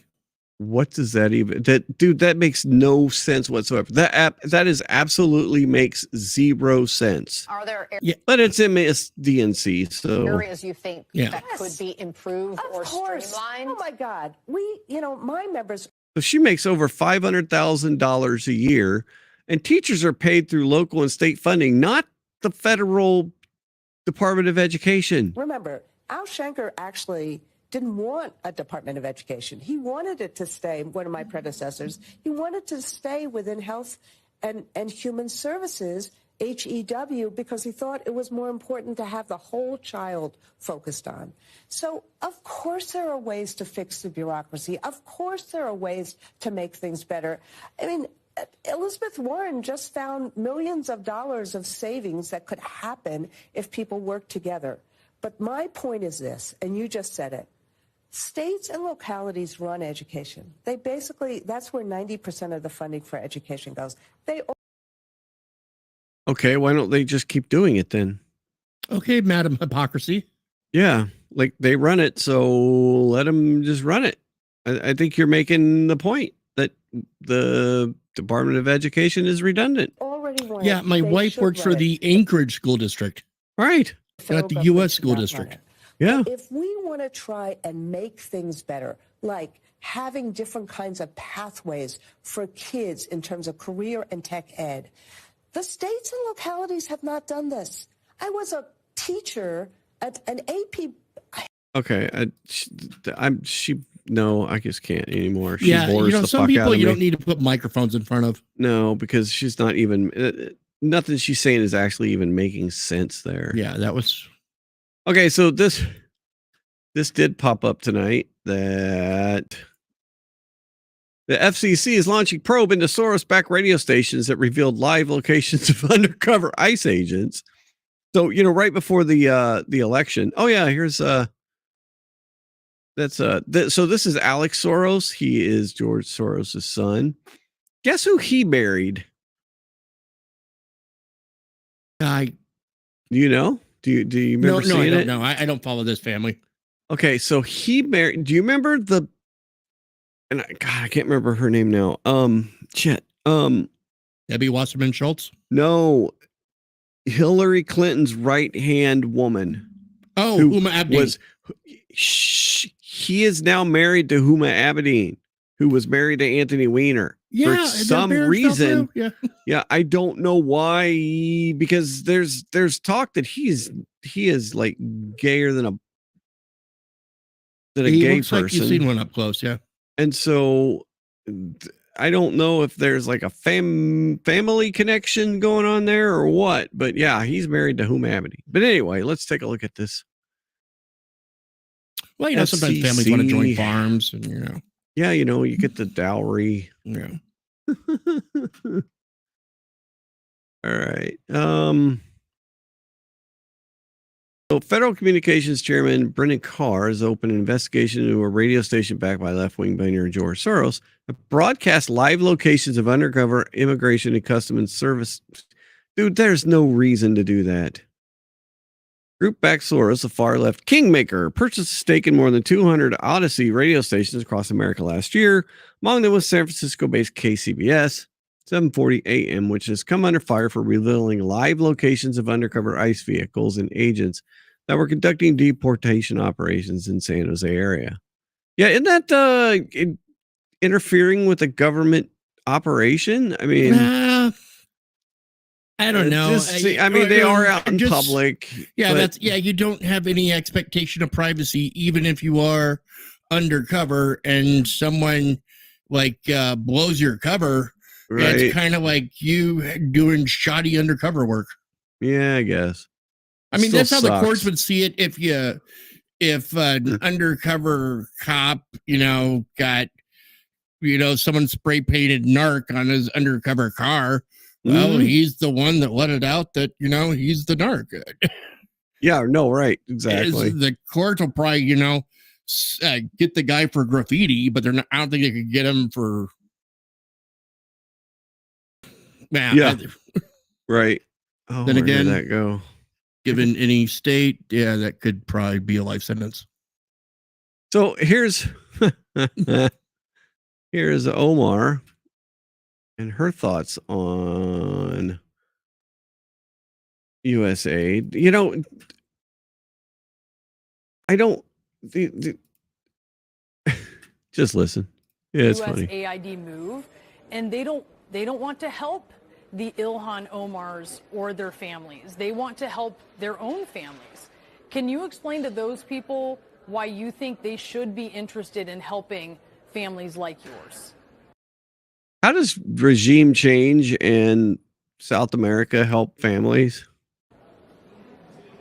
Well, I mean, I think what is really important for the American people to understand is that this money really amounts to less than 1% of what our budget is as a country. It's just what's a few billion, what's multiple hundreds of billions of dollars amongst friends. It's such a especially when it's not even her money. I mean, it's a tiny portion of our budget. Country. It is money that goes to the most vulnerable around the world. That is such bull. She knows that that's not true. She knows that she gets some of this money.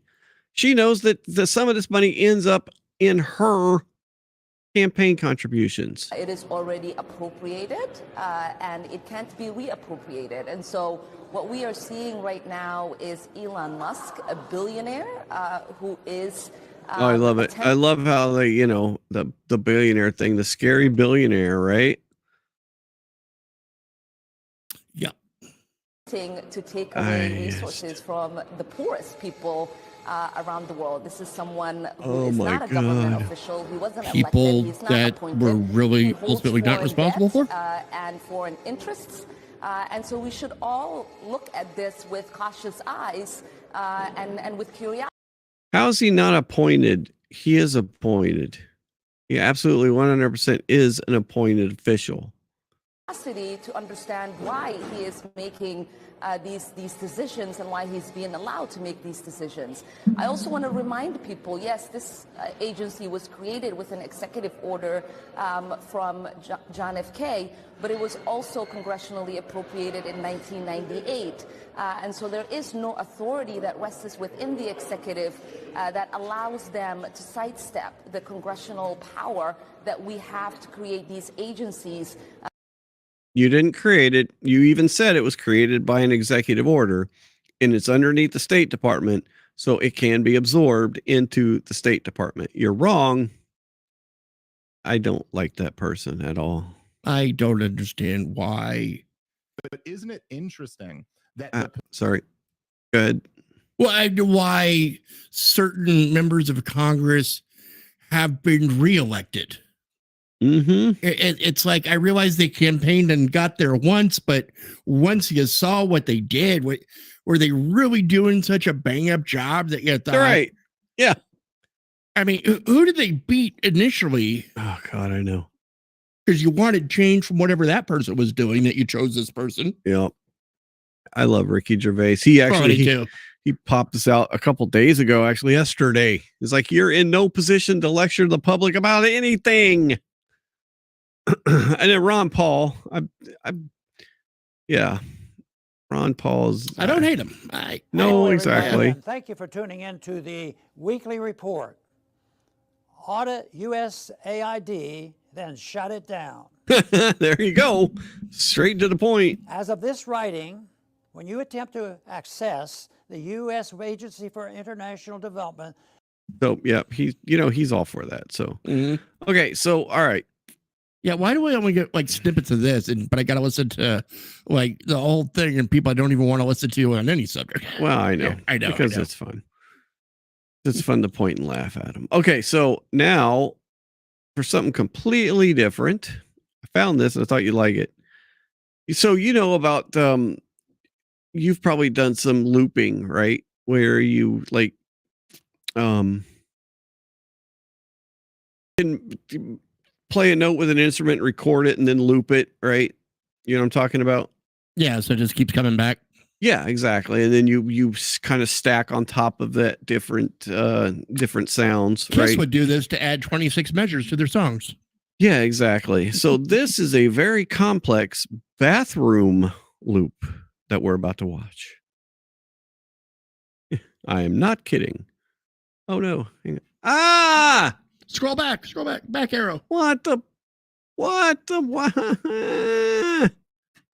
Sorry, hang on. Stupid thing. Why did it do that just now? And now it's not even in the right same place it was. Oh my God, I hate that. Bear with me, folks. I totally screwed that up somehow. I am not sure even how, but I'll find it again. Give me a minute. Oh, come on. What is that? Sorry. I thought it was something quicker that my buddy sent me, but. Oh my God. What the hell?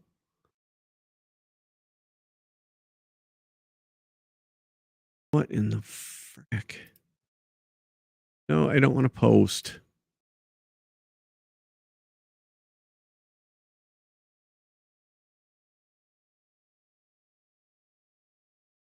Damn it. Why did it just do that? Why did it just disappear like that? That makes no sense. Censorship. Fuck. Being scrubbed from the internet. Like, I know I didn't just unclick it. But You don't have a it's back arrow? gone. It took me back to something completely different. It totally lost where I was. It rearranged everything. It was deleted and scrubbed from the internet. And I've got so many things saved here that I have to scroll through all of them now. Yeah, like I said, it's in a completely different order than it was. Okay, there's what's her name? Okay, here we go. Good grief. All right, share screen. So she's got a keyboard and you can loop different things through the keyboard, right? And she's got mics plugged into it and stuff. So here we go. This is actually kind of fun. So there's the drum beat.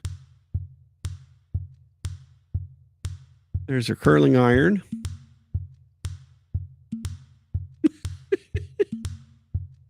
I love this.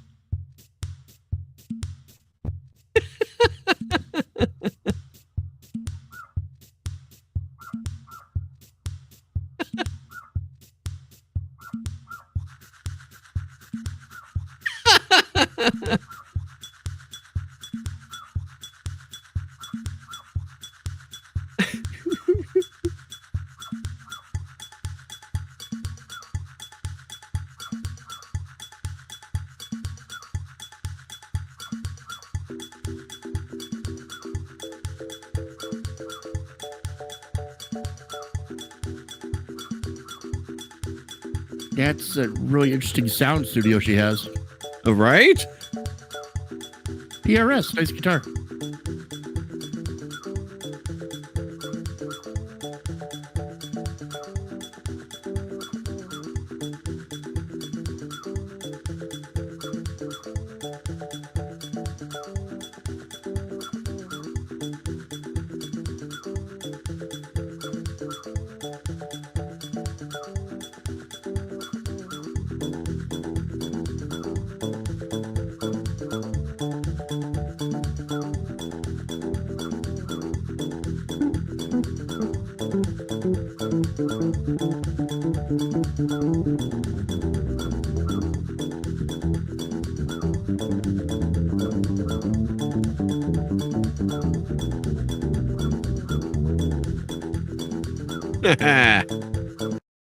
That was pretty awesome. Well done, man. Well done. Right?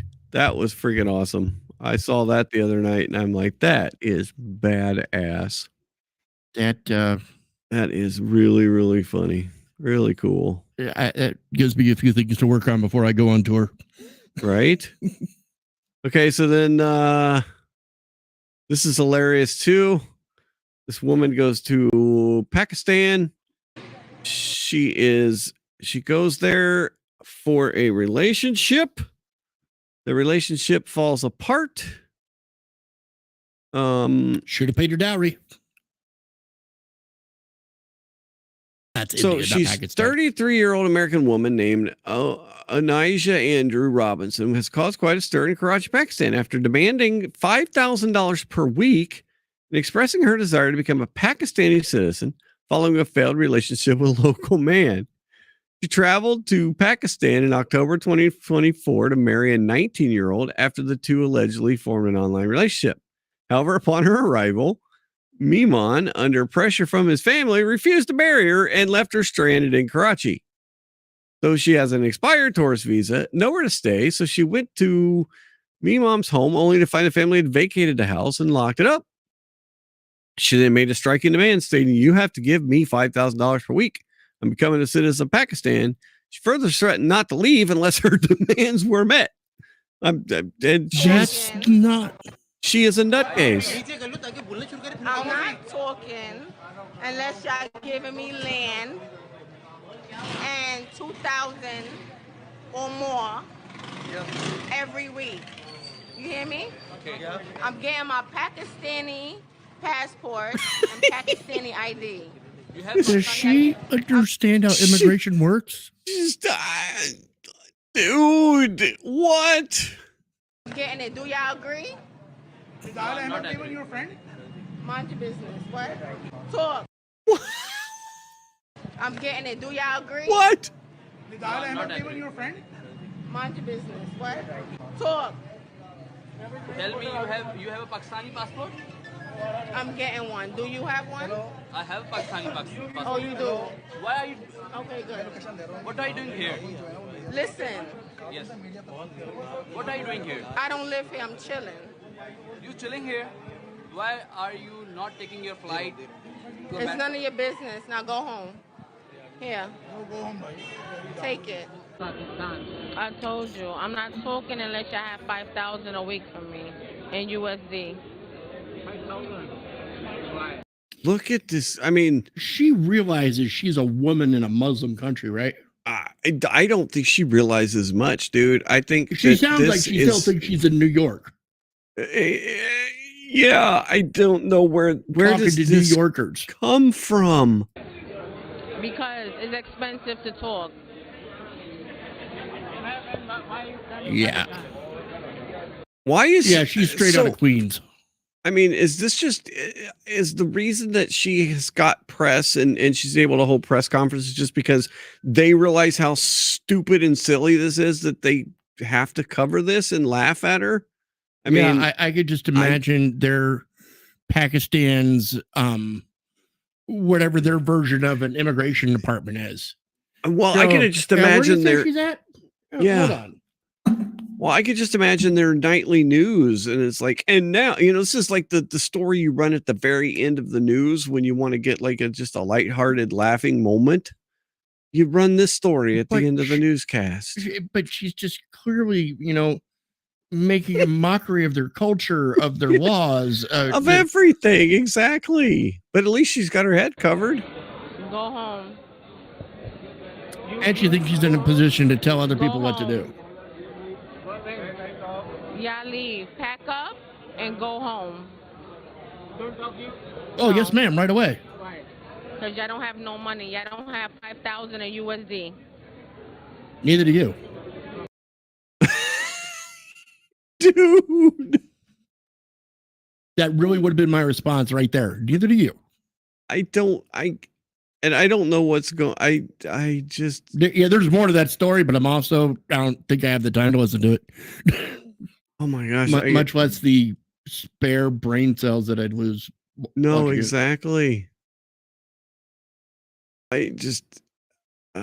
She is from New York. Okay, so that is. I was right with the dialect. Yeah. Yep. Nope. Exactly. She came from New York. A woman from New York travels to Pakistan. Oh my! Got to have money for the round trip. And the entire Pakistani media and authorities are actually entertaining it. Why you come in Pakistan? I demand from the government more than $5,000 in USD to make Pakistan a better place. Good night. Where are you from? I'm from here. She's gonna make Pakistan. Make Pakistan great again, I guess. You're from America? I'm from here now. You're from here now. What's your plan? My plan? I just told you to make Pakistan a better place, to build houses and make better hotels, and bring food into this country. Why you don't go back your country? That's none of your business, and I don't know what you're talking about. Good night. Displaying signs of mental health struggles. Oh my good I'm Lord. asking for 100K or more. Another press conference. I need 20K by this week. Okay, in my pocket. I'm asking for 100K or more. I need 20K by this week. Okay, in my pockets, in cash. She got like She got like a baseball team behind her. What is going on? Okay, that's a demand to the government. ये हमारी American sister जो है, my dear American sister. Listen, I'm from Pakistan. Respect to the law, respect for the law, respect to halal, and respect to God. Make sure y'all get this on your camera. I'm married to Nidel Hamid. I'm Onaija Hamid. We are moving to Dubai very soon. We're going to have our baby, and I'm asking. Yeah. Throw that shit in the UAE's backyard. Dude, this person is gone. But yeah, I wish I could just, exactly. Go to the government, demand 20,000. I need 20,000 in my pocket by this week. You goofballs. Yeah. Oh my good Lord, dude. You know what? So funny. Go to Iran, right next door to Pakistan, and try that. Oh yeah. Please. Yeah. I will hold a camera at that press conference. Yep. Quietly. Yeah, here's okay, one more, and then I think we'll call it a night. It's like we in Bizarro world. is the latest from O'Keefe Media. Have you seen this one, Michael? No, I haven't. I haven't seen him. I All haven't right. seen much from O'Keefe in a while. So this is Brandon Wright. He is Homeland Security. He's a GS-14, if you know what that is. GS-15 It's is not the entry level. top. GS-15 is the top. GS-14 is right next to the top, right? Hopefully. And so, let's see. Did he give away the company secrets in a date again? Oh, like the other ones? He works for the Department of Homeland. Well, he did work for the Department of Homeland Security. Mm-hmm. Here's a little snippet. The Department of Homeland Security could fall on her head, and she. Now, Kristi Noem was just appointed, and confirmed for the department. But this is his take on it. Recognize what it is. You're hearing like the real time. No fucking way. Kristi Noem's gonna do this. She's gonna be like, you. Kristi Noem doesn't know.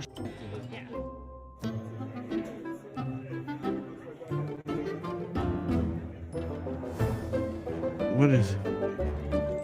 Holy shit! He's taking a drink from his. What the frick? Stealing her fries? Stealing her fries? Are you kidding me? What a dick! So here's a. Let's see if we got a little more here without watching the 13 minutes. Yeah.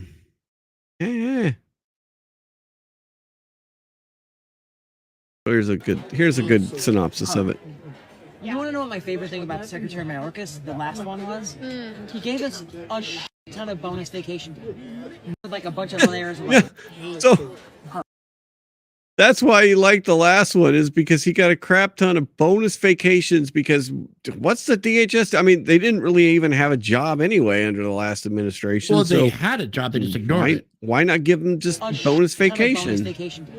No way. Kristi Noem's gonna do that. No. You don't think so? No. No, she's gonna be like, you. Because that's the thing. Trump is picking people that hate us. But that's what he wants. He wants people. He wants conflict. Say what you hate about her. She doesn't know her answer. The Department of Homeland Security could fall on her head, and she wouldn't recognize what it is. Kristi Noem doesn't know. So to say that like I am not a drug like actually tell us what to do. So do you want to know the truth? Remember when So I love it that these people just get out on these dates and just spill their beans like this and like completely ruin their entire lives, basically. That's what he's done. I told you like on the call, is like the people who are actually in charge are the permanent civil servants. Right. Okay, so all this stuff that we've talked about tonight, the USAID and the NED and all these people that are just spending all this money willy-nilly without any oversight, this guy just basically told us exactly what's going on. It is the people who are truly in charge, or at least used to be, are the permanent civil servants. They are the ones that actually run this country, or did. You know what I mean? Yeah. And they're pretty tough to get rid of too. Oh yeah, but you can move them. You can send them to a different place. You can change their job. Alaska. You might not be able to fire them, but you can send them all here. Please don't send them all here. The truth is, we don't let them get in our way. Okay, You're hearing like the real time from like, we don't let them get in our way. I feel really, really bad on all the 15s because they have to deal with the crazy shit. And it's not easy because, like I said, when it's like the crazy person of the choices here, they have to like work really hard. Yeah. To like steer. Yeah. A lot of advocacy. They'd be like, oh, what a great idea, Secretary Noem. Well, but what if we did this? I think your idea would be even better if we did it like this. And like what they're proposing is the better idea. Yeah. Well, let's say she doesn't take their idea, and she's like, "No, I want to be crazy." Is there like something you can do about that, or? It's very I love how they play into that whole thing, right? They just ran away, or they just run right with it. They're completely on the same wavelength as these folks. complex, and in some ways it's very stupid. So, but they can set the priorities. I would put it to you like this. If we, especially the 15 leaders, but even going down 14 and everything below, we don't agree with those priorities, there's a lot of room for interpretation in terms of how we interpret what those priorities, something like it.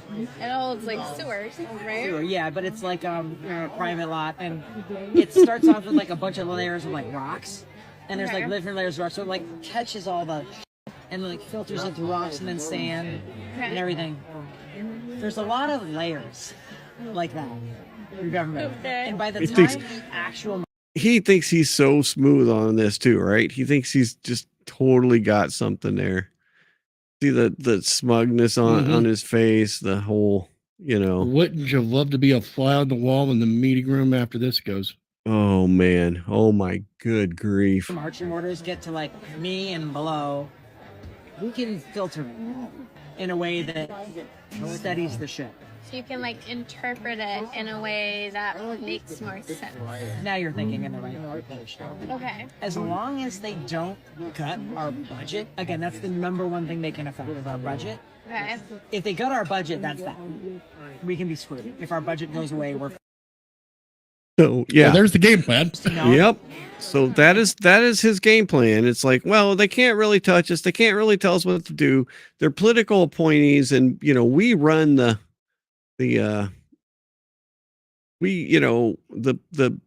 permanent folks run the organization, and so it doesn't matter what they say. Now, of course, let's see. How old is that? Oh, this just happened. This is like 2 days old, 3 days old. Yeah.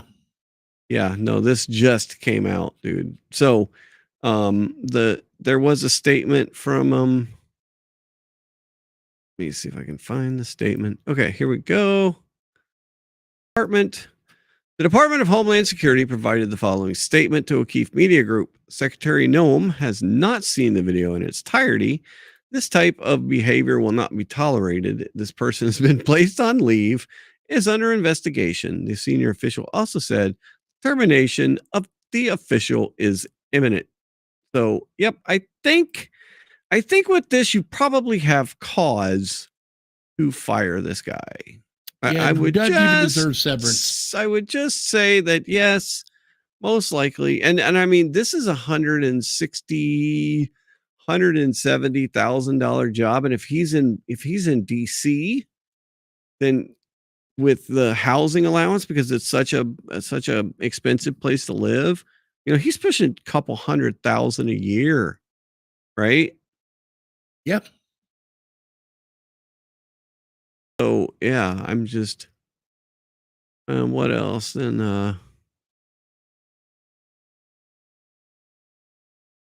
leaked audio, Tucson High School physics teacher. This is brand new.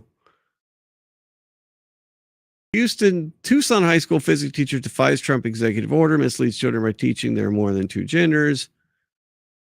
And it sounds like update in an article published by Arizona Mirror. Marana High School physics teacher Les Beers was told to work from home in order not to have contact with any Marana teachers or students. The article detailed next week he expects to find out if he has a job. So that's pretty funny. Teacher Les Beard is his name. He teaches physics at Marana High School. And a child and some parents had recorded Les Beard in his class talking about there are more than two genders. And all of them. Oh my God. Condition called androgen immunodeficiency syndrome. Is that the DSM-7? I don't know. Probably not. An XY chromosome. Now women, probably everybody in here, all the females have XX chromosomes, and all you guys have XY chromosomes. You usually, End of list. all of these women have female sex organs. They do have male sex organs as well in their body. Are these guys? Mr. Trump says so. Is it the policy of your school district Oh, for Jesus. teachers to teach biology? Yeah, when's your deadline? Our deadline is, we're going to be publishing this tomorrow, probably tomorrow morning. So we're going to send you an email here in the next 10 minutes. I'll do my best. I don't know that I'll be able to respond in time with that. That's seeing as I'm calling you at 2:20. We reached out to you on Friday. We reached out to you. I called the principal's office at 1 o'clock. So, you know, we're also doing our best here. Doesn't sound like you were talking to the right person, though. Happy to provide something on my timeline. Looking forward to speaking with you. I was speaking with the principal. She just hung up the phone. Hello? It's Allie Benjamin from Morena USD. I'm working on that statement for you. Yeah, you hung up the phone on me. I thanked you, and then I hung up. I will get you a statement, James, for your publication, okay? Oh, I appreciate that very, very much. I appreciate you. Thank you. I appreciate you. Hi, Allie. It's James O'Keefe again. Hi. Hi. I saw your note. We're going to put it in our piece. I just sent you a follow-up email. And just, you know, I'm reading all this, and I'm wondering, is he going to be placed on suspension or face any consequences for violating these neutral policies? But I can't make any statements about staff personnel, which is why I provided this statement exactly as I did. So if you read the statement. Anyway, he is suspended. Oh, my goodness. That's a good note. Why is the physics teacher teaching freaking biology anyway? I mean. Yeah, physics, if I remember right, that was like mostly a math-based one, right? Yeah, pretty much. So dude, what a crazy couple of days. And it's not going to get any quieter. It's just not.